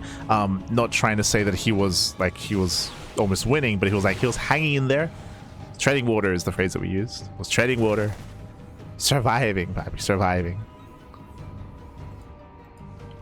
As Maru was barely not killing ShoWTimE, but ShoWTimE was dying, if that's what you mean. But now though, Double Reaper gets across the map, does confirm that there is a base, there is an expansion, there is a follow-up, attempted follow-up at a ShoWTimE, but it's still on Maru to break out, and he is building up those Marauders. Now, the issue here is that if we had gone for the early factory into early Cyclone, it would have been an earlier breakout, right? Cyclone can bully these gateway units a lot easier here, but this does have like a bigger and faster power spike in terms of upgrades. True. So there's a bit of a trade-off here. Like an earlier factory could have allowed for an earlier expansion being taken, but the early tech here and the early upgrades and the setup here for Marauder production does allow for a very strong stim timing. So Maru's just thinking further ahead. Now, ShoWTimE at least is aware. He just saw the heavy Marauder count, so ShoWTimE, he knows what's coming his way. Despite that, oof, getting caught out. Reapers are coming from behind. We do get one of the Stalkers. Does get one. Yeah, one Stalker goes down, gets a second Stalker. Takes over the high ground, and will depower the gateway. Have we rebuilt the Cyber Core? Ooh, not yet. Just now on the way. Yeah, Cyber Core is just now beginning here. Will slow down ShoWTimE. How many gateways do we have? There's going to be 1 gateway at the natural, 2 gateways in the main, so a 3-gate setup. Maru's pushing. Ooh, almost getting one of the Marauders. Again, ideally, ShoWTimE wants to bait out a stim and focus on the Marauders ahead of time. And here come the boys. Yeah, the boys have been pulled. Maru going for the 2-base all-in. He's got the boys. He has +1. Stim and combat shields is almost complete as well. Very strong timing here for Maru. And he commits. It's all or nothing. Yeah, that's him. Gets 1, gets 2 Zealots. No battery. Ooh, no defensive setup. GG gets called. And Maru, he will snowball out of control. He will take a 2-0 lead in the series. GG. Whew. GG, well played. Again, a cheeky build initially out of ShoWTimE. He was able to force a cancel. He canceled the CC. He delayed the economy. He forced a reaction out of Maru. He was able to snipe some Marines, of course, as well. But again, it was also that much more committed when it comes to going for the proxy cybercore alongside the gateway. And alas, he could not keep up with the breakout there of Maru. Again, Maru thinking further ahead, going for that much earlier stim timing and catching ShoWTimE out. Catching him out. Oh. Let's go. Let us go.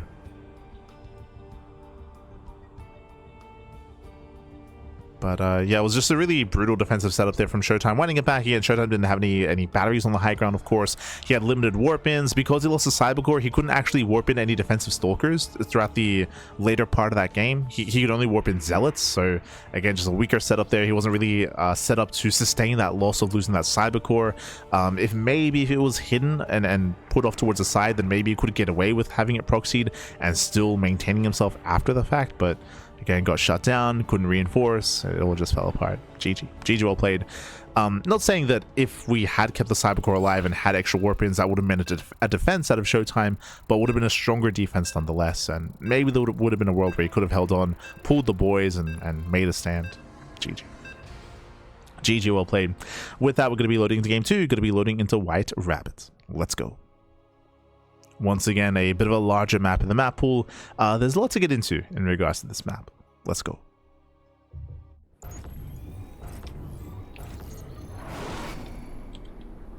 Let us go. As spawning in the bottom left-hand corner. Bottom left-hand corner here of White Rabbits, we have the South Korean Terran player. We have the blue Terran leading the series 2-0. Representing on side, it is Maru. God damn it. Hold on. There we go. There we go. Very excited. And spawning in the right-hand corner, we have the German Protoss player. We have the red Protoss down in the series. Can he bounce back and make a series out of this? The pressure is on. It is ShoWTimE.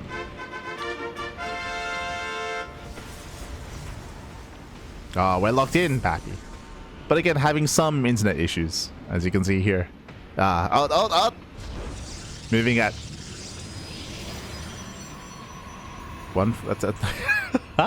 one frame every 30 seconds ish.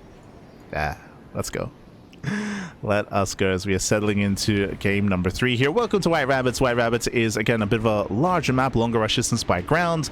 But what I will say is that the bases are very spread out. They're very spread out here in regards to the natural and the third and the fourth base as well.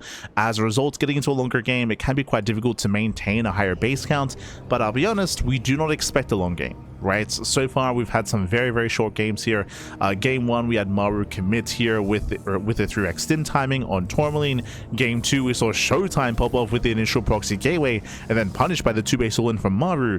Game 3 we're still expecting hyper aggressive play here from especially Maru. Expecting aggression, we're expecting all-ins. And we'll see how ShoWTimE will approach. So far, going for his own gate expand.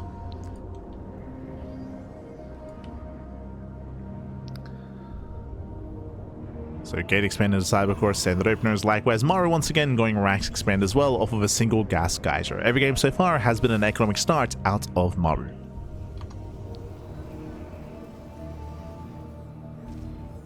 Has been that economic start.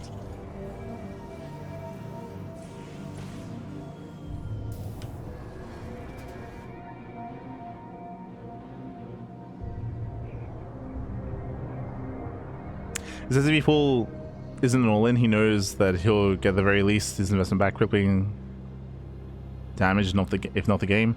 Oh, well, that's kind of what an all-in is. Like, when you go for an all-in, you do need to do crippling damage. Otherwise, you fall behind because you pull all the boys because you lose your own economy as a result of that.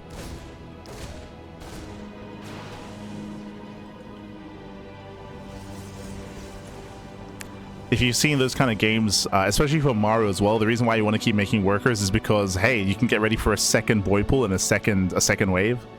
We've seen that many a time from players like Maru, from some of the other top Terrans as well, where they just keep sending it, and just over time just hammer down the Protoss, assuming that the first time they're able to do some at least equalizing damage.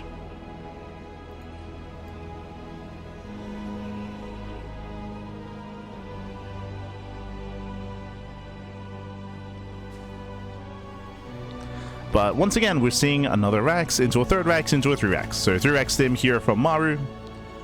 We've gone here every single game. 3 Rax stim. Hallucination does confirm. This time, unlike some of the previous games, ShoWTimE is aware of the build of choice much earlier than in game 1 and game 2. Once again, we have the early eBay, early +1, lined up with stim and combat shields. But again, compared to all the other games, ShoWTimE, he has a much more leeway here. He has much more of a heads up.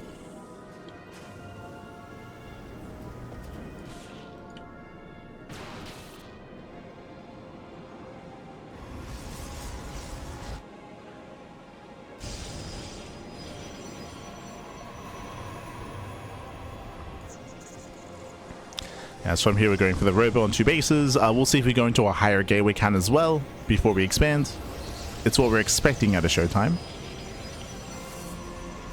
As once again, we're rechecking.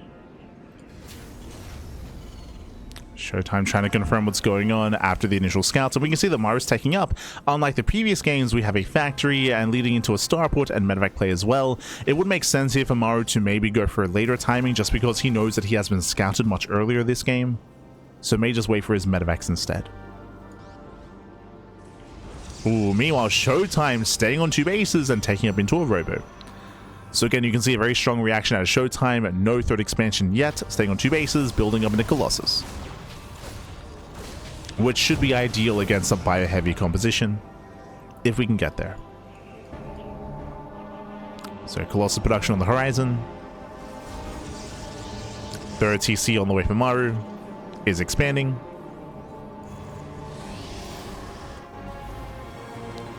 So again, this is the least committed variation of 3 Rax that we've seen so far in this series. And I would imagine a big reason for this is because of the hallucination scout earlier. Maru's like, oh, okay, you saw me, so time to tech up. I know that you're going to be ready for me. So let's adapt. Let's transition. So from here, we're building up. This is where the longer that ShoWTimE is stuck on 2 bases, the worse it's going to be, as we have extra gateways on the way as well. ShoWTimE is not aware of the third CC, setting up a proxy pylon across the map. And the question becomes, does ShoWTimE even expand? That's another gateway. That's 2 more gateways being thrown down. No third in sight. He may just commit himself on 2 bases. So eyes on ShoWTimE to see when and if he does expand.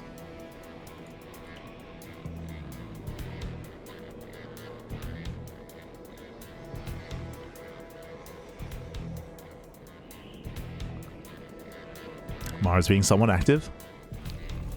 Does check with the Marine, does spot the army.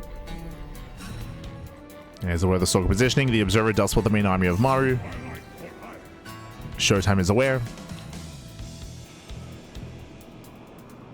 Setting up proxy pylons to harass. But I still don't see a third. And likewise, remember, ShoWTimE is still unaware of the third CC of Maru. And we throw down another gate. Yeah, we...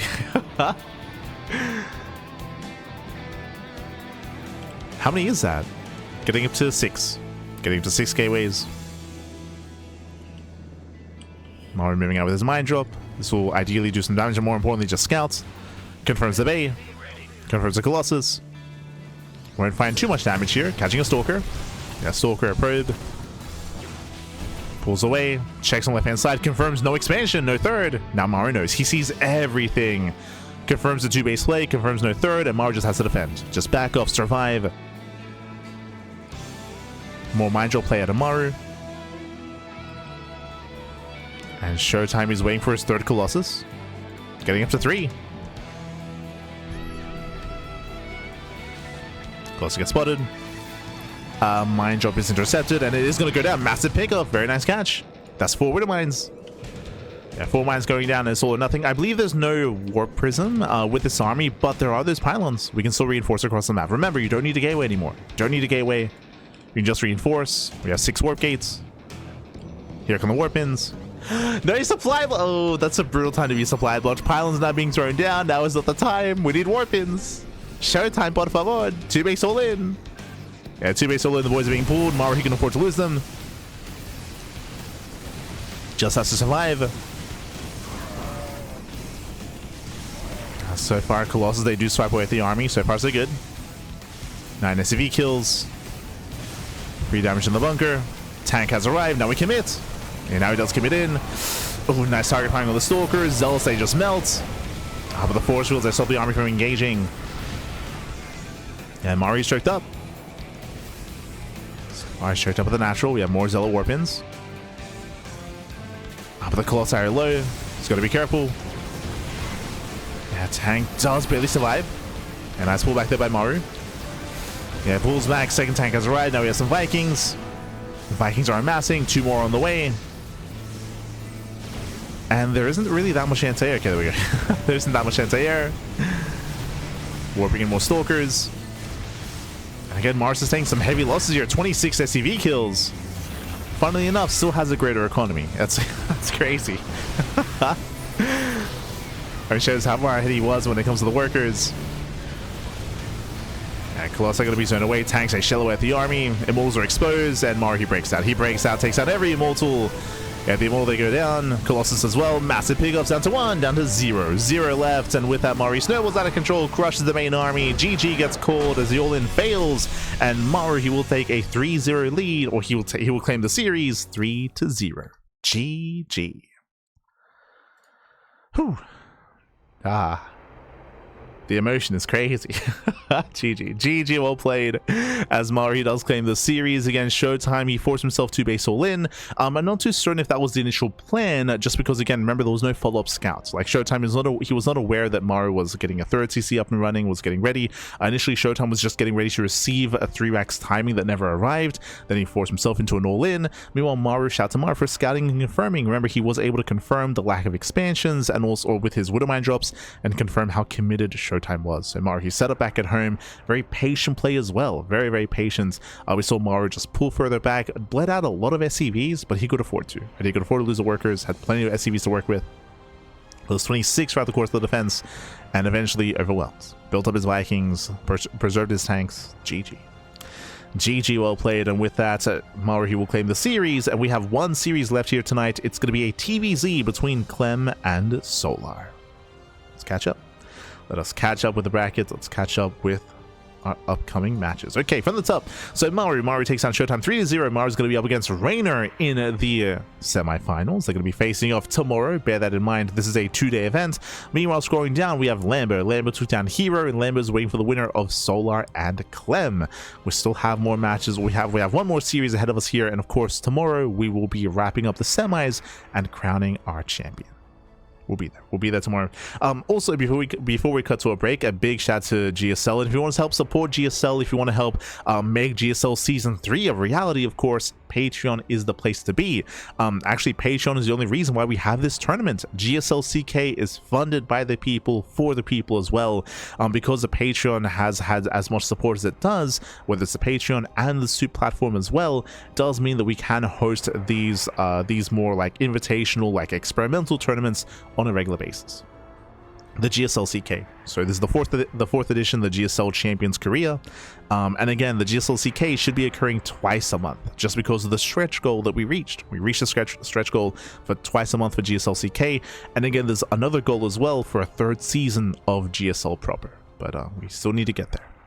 So again, if you want to support the GSL, if you want to support the Korean scene and just StarCraft as a whole, you can do so via that Patreon. I also emphasize StarCraft as a whole because if you remember the GSL, the most recent season, they actually they unrestricted the tournaments. They opened it up for foreigners. Clem was playing. He was playing in GSL in season 2 this year. And we had some other foreigner players also competing in the qualifiers as well, like Christianer, like Young Yakov, and a couple, I think Geralt as well, and a couple of others. So again, they did decide to open it up that much more, and as a result, we got to experience some Clem action in GSL. True. Good to see it. For now, though, we're going to be coming to a break, and when we come back, we'll have a next series. We'll have Clem versus Solar. We'll see you soon. See you soon.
welcome back everyone, welcome back to the final series of the broadcast. Welcome back to the 2026 GSL CK number 4 Day 1 PTR edition. Whew, it's been honestly a pretty fast day of StarCraft, to be honest. Considering it was going to be 4 best of 5s, we're only 3 hours in, and we are jumping into that final best of 5. Let's go, let's jump into it. Spawning in the bottom right hand corner of Ruby Rock, we have the French Terran player. Oh, un momento. We have the French Terran himself. We have the blue Terran representing Team Liquid. It is Clem. And spawning in the top left hand corner, we have the red Zerg player. The red Zerg player himself. It is Solar from South Korea.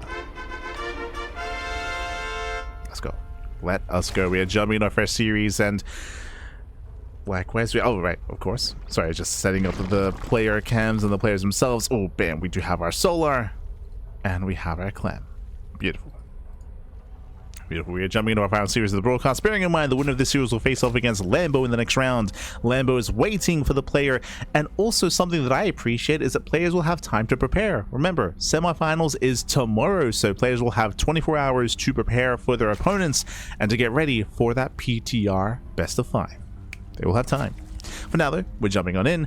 So far so good. Standard openers here. There's no early pool, no early gas shenanigans here. Welcome to Ruby Rock. Ruby Rock is a smaller map of the map pool. Aggression is typically more favored here, and we'll see how our players will approach this. I typically do want to favor Terran players on maps like Ruby Rock, just because Terran players, they typically want to be aggressive. They want to be in your face. They want to be knocking down that front door, applying pressure.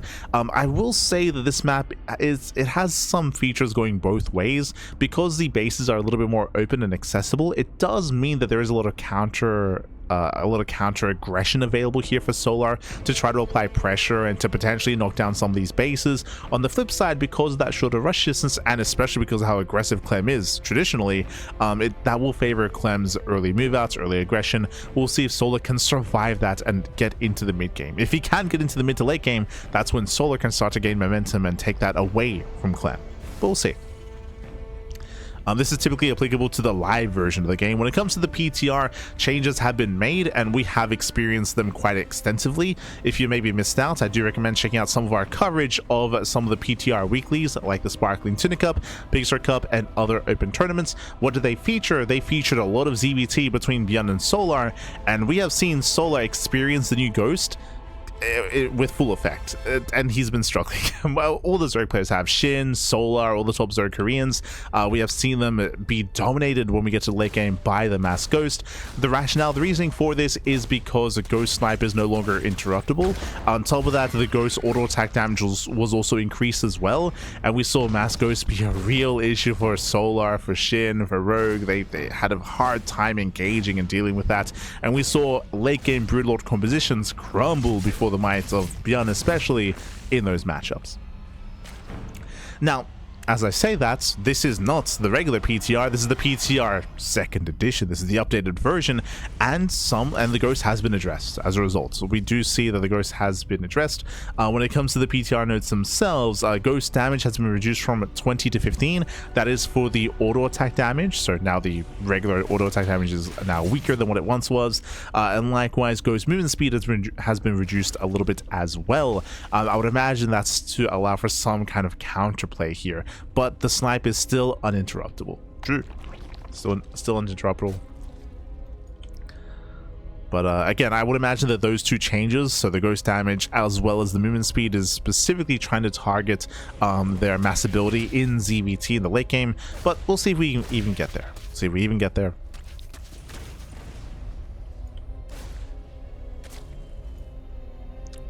Now applying pressure with our initial Reaper Hellion. Does poke in.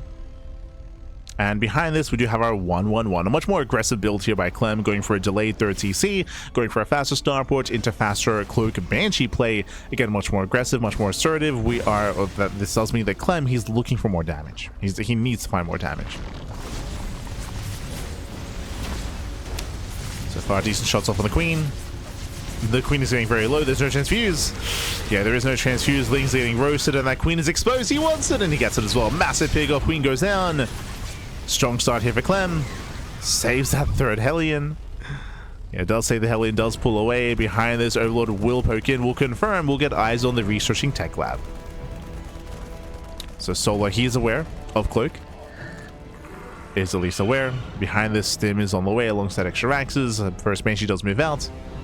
And back at home, we do have spores now being thrown down. We have one spore on the way. Now a second. Spore production has begun. Nice tap of the drone. That was supposed to be a fourth base. Clem having fun. Yeah, so far finds damage. Spore is just now finishing at the third. We'll deflect. We'll defend. Free damage to the queen. True. Free damage. There is no overseer. There's no lair. Can we force out some transfuses? So now we just threaten the queens. Oh. Yeah, there's that transfuse. Bearing in mind that back at home, there is still no third CC. No third command center here. We do go into a 3-1-1 setup on two bases. Again, hyper aggression at the Clem. Banshees, they once again soften up these queens. They're getting very low. Oh my god, a clutch transfuse. Banshee pulls away. One of the queens gets caught. Casito, one shot away from going down. Solo, he does defend. Does deflect. Solo's holding on. Overseer's now morph in, and Solo holds. Whew. Solo, he does hold on, does defend. Now, I'm going to be a little bit concerned here for Clem. Clem, he did find some decent damage, but I would imagine he wanted more than that. He wanted more than what he achieved, ideally more queen kills. Remember, Clem's third CC is very delayed. It is on the way. He is expanding, but a much later third base here from Clem. As a result, he ideally wanted to find more damage. He did trade against the Zerglings, but again, did want more. So the pressure is very much so on Clem. Now moving out.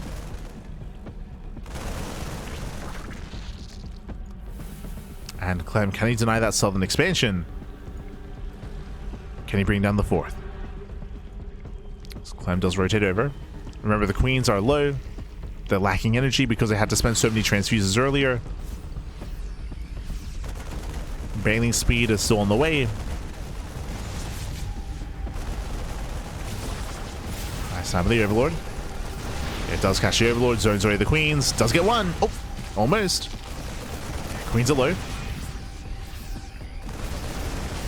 Queens are low. Clem dancing with the army. Bailing speed is now done. And now with Bailing speed, Solo, he can defend. He can defend, he can just collapse in.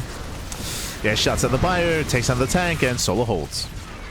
It does hold on. As I mentioned previously, again, Clem, he needed to find more damage here. He's lacking that momentum. Things are looking a little bit dire for the Terran. They are looking dire. Solo, he's getting out of hands. Now going for the Hydroden. We get some decent tank shots once again, though the tank is going to go down. Oh my, the target firing there. Oh my god. Clem, calm down. Very nice focus firing. Catching out most of the Bailings. Now diving on the queens. Again, there's no transfuse. Gets 1, 2, 3 queens. Very nice. Oh, and every single Bailing. Clem. So better trades towards the end. Behind this, claiming his third base. Building up his economy. Second factory's on the way. Extra gases are on the way as well.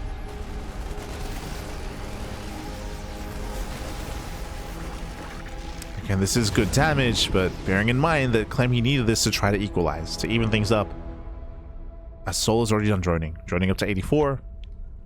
The pit is on the way. Hive is on the horizon. That will bring about ultras as well. Again, the goal should be for Ultra Tech, but we'll keep an eye on Solo as he is going for some Hydra support as well. Clem defends. Once again, keeping Solo busy. Solo's in position. And Solo should not lose his base. Should be able to keep up. Oh. And collapsing in, catching another tank. Forcing the pickup.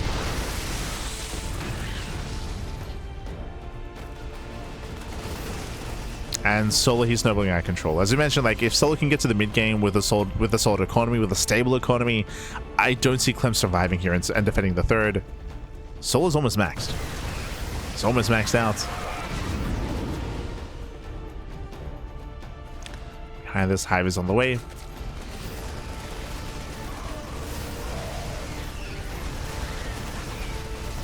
Clem moving in.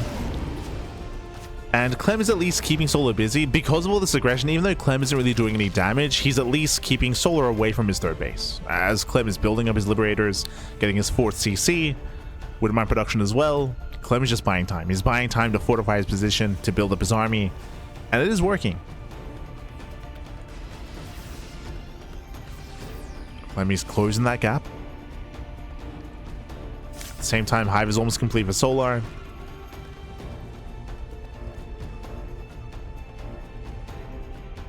And I assumed it was going to be for Ultra Tech, but no, we're going for the Lurker Den. Okay. Lurker Den into Lurker upgrades. Oh.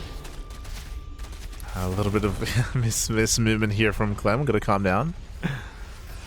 Pulls away with a Medivacs. Setting up a drop on the south side. Oh. Does have the drop. Decent mine connections. Oof. But once again, force to pick up, force to pull away, and he cannot lift up everything, and not enough Medivacs. Abandons the Marines, and some heavy losses here for Clem. Remember, Solar's maxing out at the same time. Nice counter drop. Does catch a Queen, and may even snipe the expansion. Okay. A nice snipe. The hatchery goes down. Solar racing back. And once again, this is just giving Clem more time.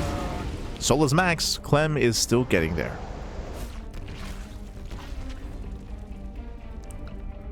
Clem is dropping into the main.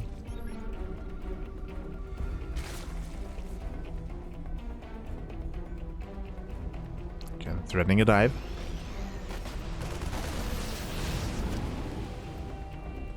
I do notice some frame drops here and there. It looks like we're getting a bit of a lag spike connecting to the PTR. Hopefully it does even out. If things get a little bit worse, then of course I will leave the game. I did notice a little bit of stuttering there. Oh, nice snipe. Clem. He snipes the southern 4th, the northern 4th base as well. Again, very nice snipe here from Clem. And despite Solar maxing out quite some time ago, he has not been able to make use of his army. As we try to emphasize, he has not been able to push in until now. And he finally gets across the map. Oof. The Winter Mines are in position. Just one shot though. Yeah, just the one. Clem has to evacuate, has to pull away. You can see that when Solar finally moves out across the map, he denies the base. He denies the expansion. Damage is being done. At the same time, Clem pushing out across the map. Trading well. Trading against mainly Zerglings. Ooh, does take mainly shot to the face. Massive connections though. Yeah, some heavy losses there from Clem. Across the map, Clem does hold. But did bleed out a lot of bio. Thankfully did save all of his workers, true. Did save all the SCVs. He was able to pull them away in time.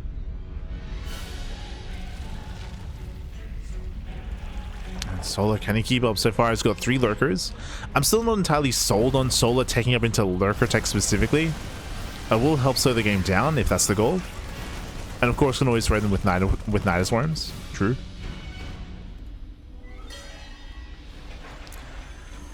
But it's quite awkward to make use of lurkers when it comes to engaging into an entrenched position. So far, though, they're set up. And lurker does hold the line. So far, so good. We have our 3 lurkers in position. The Liberator's going to be focused down, catching out both of them.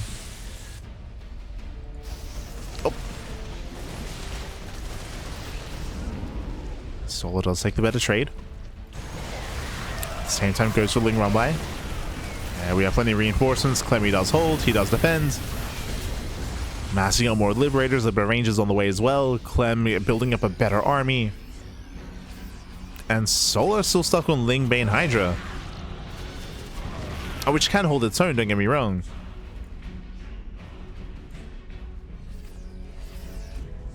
But I am concerned considering we're building up a higher Liberator count, higher Ghost count as well. Clemmy's building up. Nice mine shots. Yeah, very nice connections as every Zergling goes down. Takes down all the Zerglings, does spot the Nidus Worm.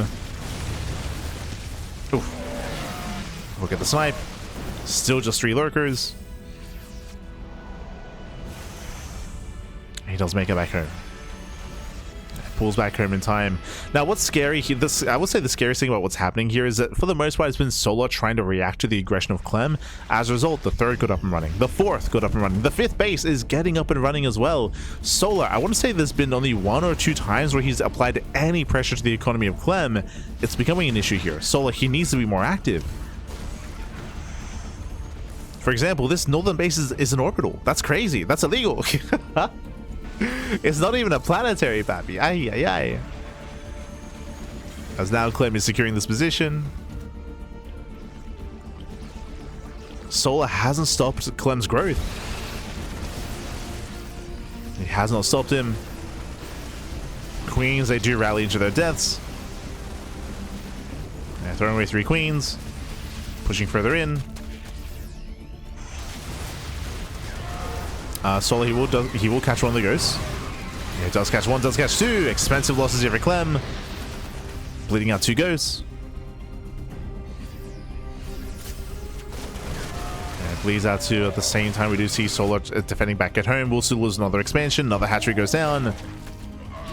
Nice snipes out of Clem.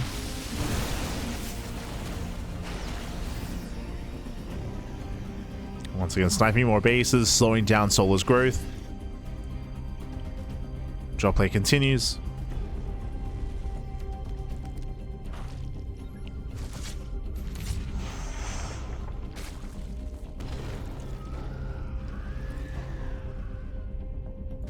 And how many Vipers we had? Just one? I was gonna say, yeah, just one Viper. Mass Liberator is gonna be an issue here. Building up to 9. 9 Liberators. Clem not quite in position, so this base is going to go down. Nice pickup. Yeah, catching out 12 SCVs. Again, Clem is spread thin. He's spread thin, papi. Solar's getting ground. Oof. But this is where Clem's ready. Yeah, he's got his Mass Liberator. Clem does hold the line. At the same time, Solar, he does almost catch a ghost. And pulls back to the planetary. Clem defends his northern base. So we're getting a little bit messy here. Yeah, a little bit messy. Clem who loses drop. Once again, just trying to trade, trying to catch reinforcements, catching out 1, 2, 3 Hydras. Okay. Somewhat trading.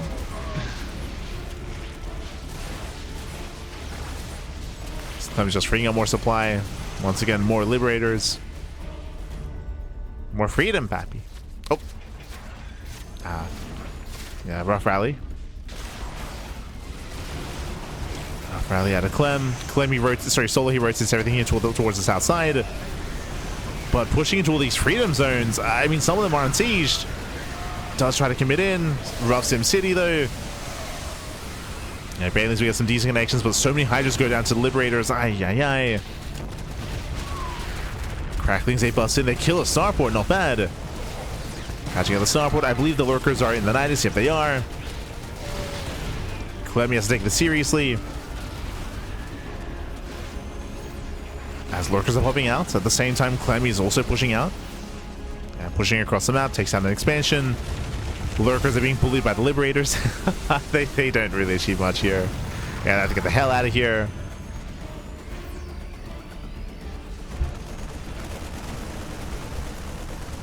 As the lurkers are shut down, and Clem now can focus on his main push. He can lock in.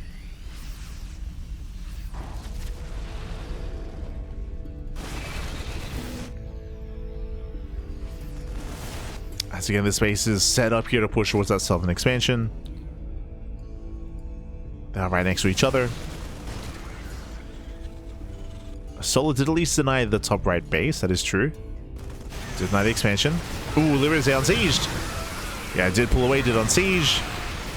Massive engage out of Solar, connecting with the army, and he will get a planetary. Planetary goes down, massive pickup, and takes out all the Liberators as well. They were stacked up. They were stacked up for the power bomb. Very strong fight here for Solar. At the same time, Clem counterattacks with trading bases, but one of these bases meant more than the other. As Clem is hurting, he's running out of his bank, he's running out of steam. Clem is in trouble. Clem, he needed that expansion.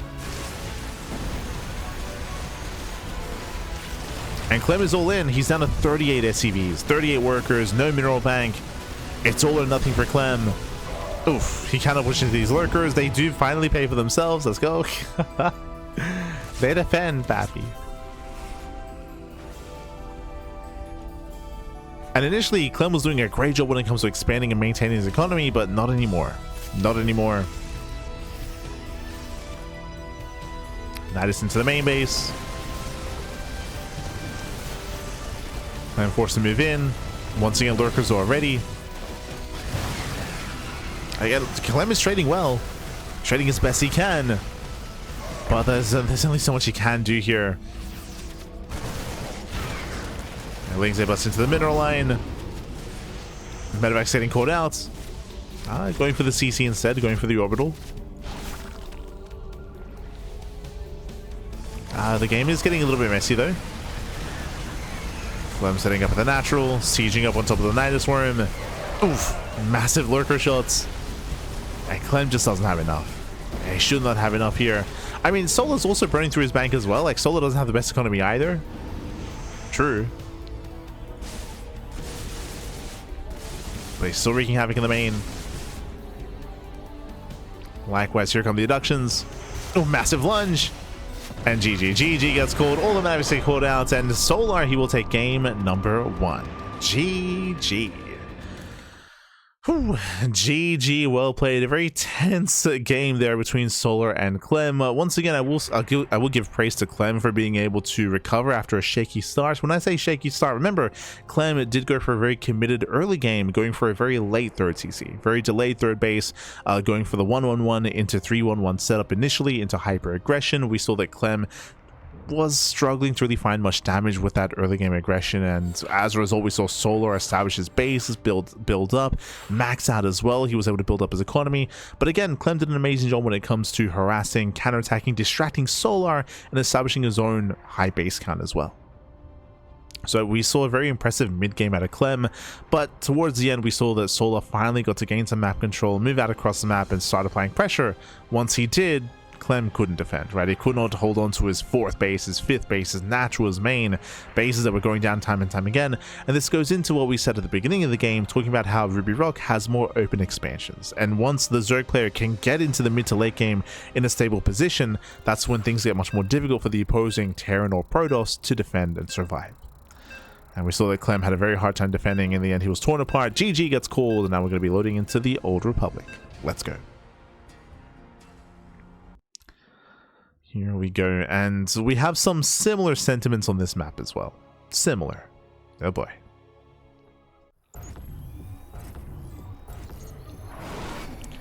As spawning in the top right-hand corner of the Old Republic, we have the French Terran player. We have the blue Terran representing Team Liquid. It is Clem.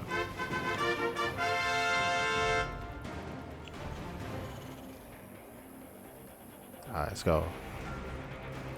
And spawning in the bottom left hand corner, we have the red Zerg player. We have the South Korean Zerg leading the series 1-0. It is Solar.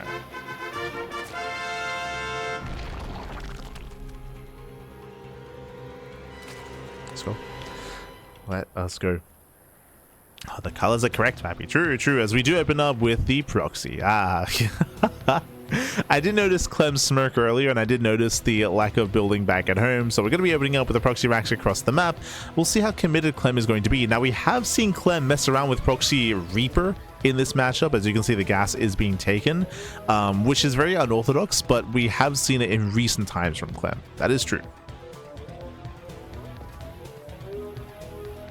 So we'll see how dedicated Clem is going to be. Solar does open up hatch first. So standard open under Solar, going hatch gas pool. And I guess we'll discuss the map a little bit later on if we get to embrace the map itself. We'll see if we can get there. For now, yep, rally directly in. Here comes the Proxy Reaper.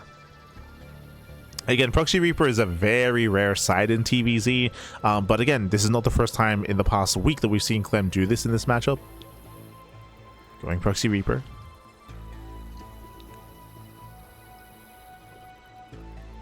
Sorry, I say Clem do it. I think we saw Maru do this in GSL recently, if I recall correctly. In GSL Season 2.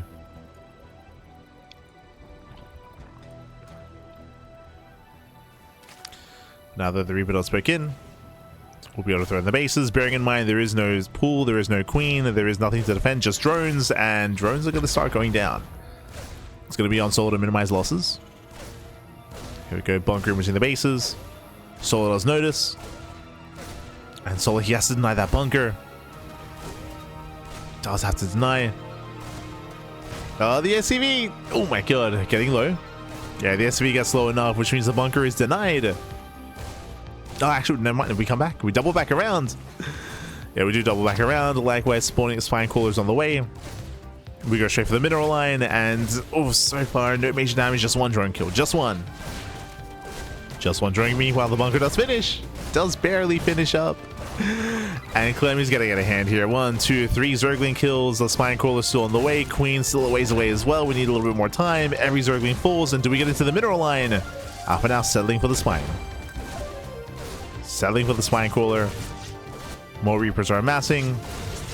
Spine crawler so very low. Oh god. And this is getting out of hand. It's getting out of hand here. Oh my god. Jesus. Oh no, the spine! Yeah, the spine is low. Barely survives. Reapers they can bypass. Clem has to be careful.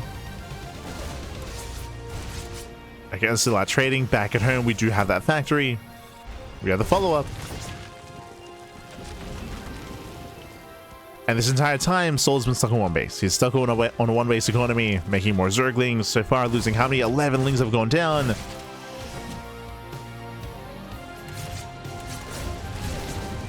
Oh no, the queen! No! Be careful. And with Link Speed, Solar should have an easier time cleaning this up, but it's still just been a rough start for Solar. I still shut everything down. Oh, Lings they get across the map. Oh my god! Lings, they get in! 7 SCVs, there's nothing at home. There's nothing here. I didn't quite notice the Link counterattack, but very nice move here by Solar. Very nice. 7 SCVs, there's nothing at home to defend. At the same time, oh, he's distracted! Clem was distracted. GG gets caught. He gets surrounded with that Solar. He will take a 2-0 lead in the series. GG. Ay, ay, ay. Yeah, GG well played. Again, a cheeky build here by Clem, and it wasn't looking too bad. Like, there was definitely potential there, but Solar, he snuck out some Zerglings across the map. They wreak havoc. I assumed that Clem was going to be able to get into his factory, into his Helene production, but no, he went reactor first. He went factory into reactor, and as he was building up his own factory production, he lost 7 ACVs across the map. He was crippled, he was distracted, and Solar got the surround. GG. GG well played. There was potential, don't get me wrong. There was a lot of potential for damage there, but in the end, it did fall apart. GG. GG, well played. As with that, we're getting ready for game number 3. Let's go.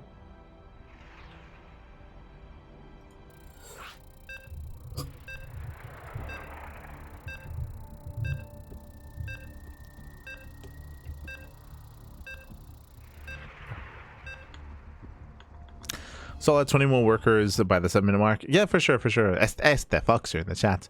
Something that we did mention at the beginning of the broadcast, we've been glossing over that has been permeating throughout all of these Zerg matchups is of course the larva change. We spoke about it initially when it comes to the update to the PTR and the update to the patch.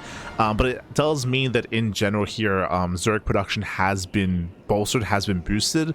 That has allowed for some stronger early game defenses as well, and some stronger early game map control, which came into play especially in the game on Ruby Rock for sure. On Ruby Rock. But here we go, spawning in the top right hand corner of White Rabbits, we have the blue Terran player. We have the French Terran. Oh, the French Terran player himself down in the series. Can he bounce back and make a series out of this? We have the French Terran for Team Liquid. It is Clem.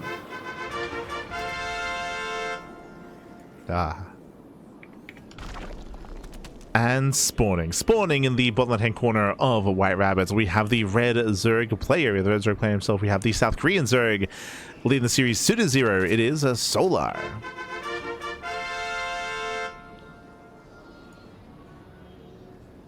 Here we go. I did just notice Reynor's tweet. He just tweeted after his series. We were of course featuring him earlier. He was like, "Yo, it's the first we had Reynor smile for the first time in a long time, Bappy." True. We brought back his smile, but at what cost, Bappy? At what cost?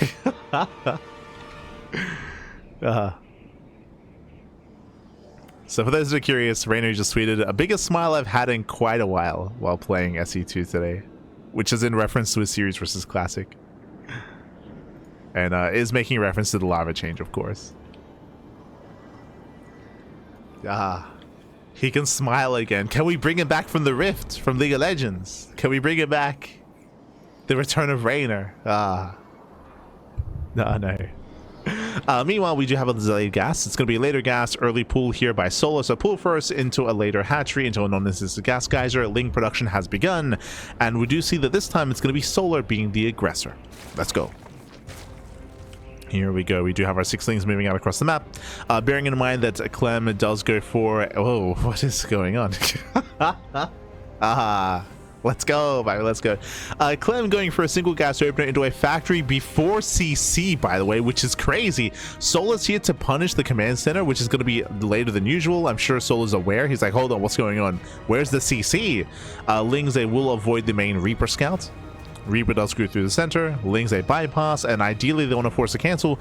And we'll see if they find some more damages. So far, there is potential here to disrupt that production. And reactors on the way. Boys are being pulled. Reaper does turn back around. And can we force that cancel? He does. Does force a cancellation. There's the add-on swap here for Reactor Hellion and does land in time. Whew. I was worried we were going to see the Lings get under the factory. That would have been disastrous. I mean, it already is, as SCVs are getting low. Yeah, 1, 2, 3. 3 SCV kills, getting up to 4. Oh my god. Yeah, 4 SCVs going down, but should be stopping at 4. And a brutal start. 4 SCV kills, no CC on the low ground. A brutal start here for Clem. And Solar, look at the drone count. Oh god. 30 drones. Link speed is on the way. We're still mining gas as well. Solar is having fun. He's having fun. He's enjoying himself. From here, Solar can now take up into a Roach Horn, into a Bane Bust, into a Fast Lair. Solar, he can do whatever he wants. What do we want to do, Bappy?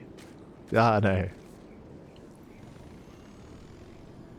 And Clem is miles behind. We can see he's going to be for a Fast Lair. Okay. So we're going into that lair. You know, boys are being pulled. Drones getting roasted. So far, getting 2 drone kills. An okay start, but we need more than that.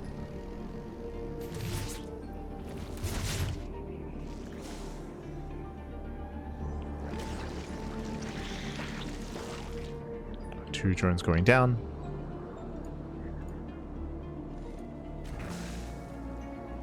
We're imagining that this is going to be 2-base Muta. I would imagine here. Out of Solar. As Hellions get locked down, they get surrounded. Oof, some rough losses here for Clem. Likewise, I don't believe Clem has seen the main. Yeah, he's not aware of the lair or the gases, so Clem is playing blind. Clem does at least know there's no third expansion, so that is a sign of things to come, a sign of 2-base play, a sign of 2-base lair. As Clem, you can see, is trying to confirm. Checking for the third. There's that spy for Solar. Clem getting to a zone 1-1-1. Cloak Banshee. Again, still unaware. Do we have anything at home to defend? Lings, you can just walk in. Oh no! Yeah, Lings, they just walk in. SCVs are going down. Mules as well. Heavy losses. GG gets called. And Solar, he will claim this series 3-0. Solar, he'll advance on into the semifinals. GG. Whew, look at his smile. Yeah. Yo, Zerg players, they've gotten their smiles back, Bappy. It's been years. They're like, yo, this patch is crazy. They're like, Bappy, we can play some games, Bappy. It's, oh my god. Reynor and Sola enjoying themselves, enjoying their lives. I want to say even Lambo cracked a smile before as well. I want to say a little bit. GG, well played. With that, again, we saw a very chaotic game from both players that last game. Solo going for the early pool, meanwhile Clem was going factory on one base before CC, so some shenanigans ensuing, and it led into a very chaotic game state. In the end, Solo was able to punish, able to shut down the Hellions, shut down the Reapers, deal critical economic damage, and just snowball out of control. Was a very awkward game there, as it felt like Clem was just kind of throwing what he could at the wall to see what would stick. In the end, none of it stuck by me. GG, well played. And once again, when it comes to the PTR, it's been live for like a day, if that. It's still very new. When it comes to the updated PTR, I should emphasize it is the updated PTR that we're playing on. And of course, we have been experiencing some Zerg enjoyment so far in the bracket, as we can head on over and catch up with the bracket itself. Again, for those that are curious in regards to the specific changes that have been occurring, as I very quickly update the brackets. Un momento. I got you. There we go.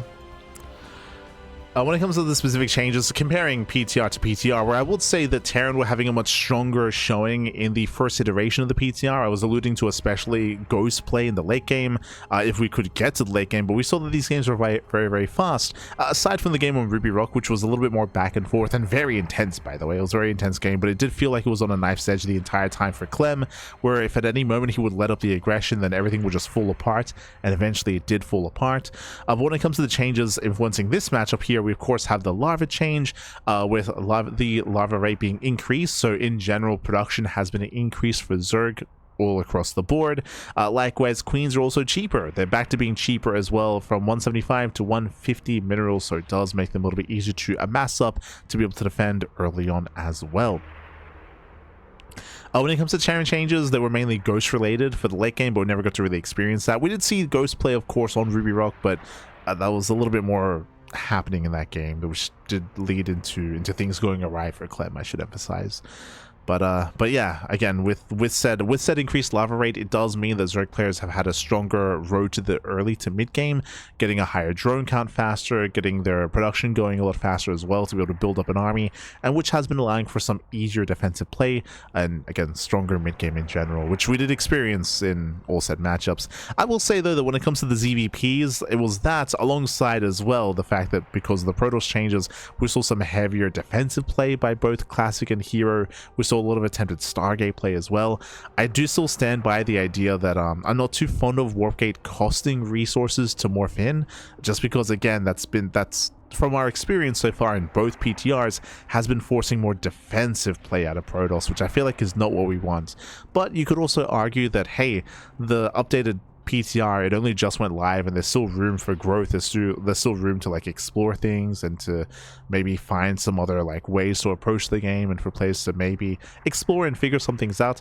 I would agree with that for sure, but I still would say my big thing, aside from, you know, some maybe proposed changes that I would want, is that that we don't have to wait 3 weeks for the next updated balance patch, right? That's the big thing for me, is that it did take us 3 weeks for us to get an updated version, and for us to get the PTR version 2 essentially. It took 3 weeks for that to happen. I would hope that if we have a version 3 on the horizon, it doesn't take 3 weeks to get there. I would hope that a week, you know, after a week, after a bunch of testing is done, after like some consensus is made and some revelations are had, that we can have some more frequent updates here from the Blizzard team. I also know, of course, that the Blizzard team is smaller. It is the Classic department, right? The Classic team, they're not just in charge of StarCraft, they're in charge of Warcraft 3, StarCraft Remastered, Heroes of the Storm. Like, they rotate, they work on other games. Of course, we don't have like a dedicated team working on StarCraft on the PTR, so they go through these cycles where they can go back to it and work on it before going back to like Diablo 2 or going back to Heroes of the Storm or things of that nature. So we can't ask for too much, but I would hope that the time in between said iterations is a little bit shorter moving forward. That is my hope, at least. It's my hope. Regardless, GG well played. Again, congratulations to our players here. Again, strong showings here from Maru, Reynor, Lambo, and Solar. Really fast games, really short series overall. 3-0s are bound. And can we avoid that ZVZ finals? The pressure is on Maru. for tomorrow, bearing in mind that tomorrow is going to be the semifinals and the grand finals of this event. So best of luck to all the remaining players, to Maru, Reynor, Lambo, and Solar, as they'll be facing off tomorrow. Likewise, when it comes to the events, a big shout out to GSL and SOOP for, of course, hosting, for providing for the event. Big shout out to Shin as well. From my understanding, Shin, he's one of the great minds behind this event, has been doing a lot of admin work, has been piecing it all together, has been working alongside SOOP and GSL to make this happen. So a big shout out to Shin.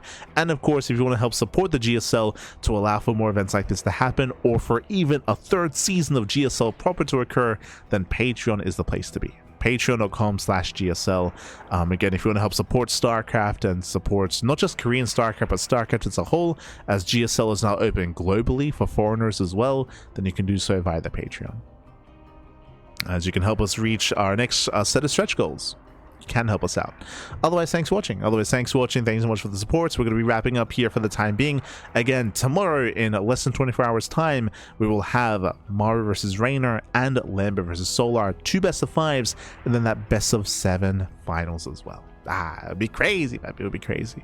Again, if you want to check more of ourselves out, here on the CranKy Ducklings, we cast StarCraft on a daily basis. We cast more StarCraft than anyone else out there, or at least that was the case in 2022, 2023, 2024, and 2025. We logged the most amount of hours casting tournaments and covering tournaments. I will say that this year we have taken a bit of a step back. This can be Wardy's year now to overtake us, might be true. Where this year, where we're taking a bit of a step back. If you've been tuning into our broadcast, we just then you would have heard, but some things have happened IRL, so not as available to cast twice a day every single day, morning and evening. Nowadays we just cast once a day, and when it comes to this schedule, bam, you can see our schedule here. We just wrapped up with our GSL CK broadcast, and again tomorrow we'll be back with some more GSL CK as well. We also cover other events like regular weekly tournaments, OSC events as well. This season, again, in years past, we were the B stream for Homestory Cup, but this year we are not covering Homestory Cup. We're based in Australia, and we basically cast from, like, I don't know, 9 p.m. to 9 a.m. for Homestory Cups. And again, this year we're calming down on the D-Gen schedule of casting. We're calming things down and you know, sleeping. It's crazy. We can sleep. We can. We most likely will get around to covering Homestory Cup via replays more than anything, instead of live coverage that we usually provide. Via replays instead. But otherwise, thanks for watching. Thanks for tuning in. Once again, if you're out there, in regards to specifically the PTR, because this is a PTR event, I would suggest, ideally, when it comes to your thoughts, when it comes to your opinions, to ideally wait for things to play out a little bit, and then of course provide some well-constructed criticism in terms of feedback. I know that I think there's like a thread on Reddit, there's like a feedback thread, like a mega thread that has been made, and you can of course give your feedback there. I'm sure that Blizzard are listening. They of course have already provided an amendment patch, and we're hoping that that continues, of course, and we get more of that. So do of course voice your constructed criticism and feedback there, ideally. Otherwise, thanks for watching. Take care, baby. Take care. So just catching up. But otherwise, thanks for watching. Thanks so much for the support, and we'll see you guys tomorrow for some more GSL CK action. See you then. See you tomorrow. Until then, ciao. Bye, ciao. Hasta luego.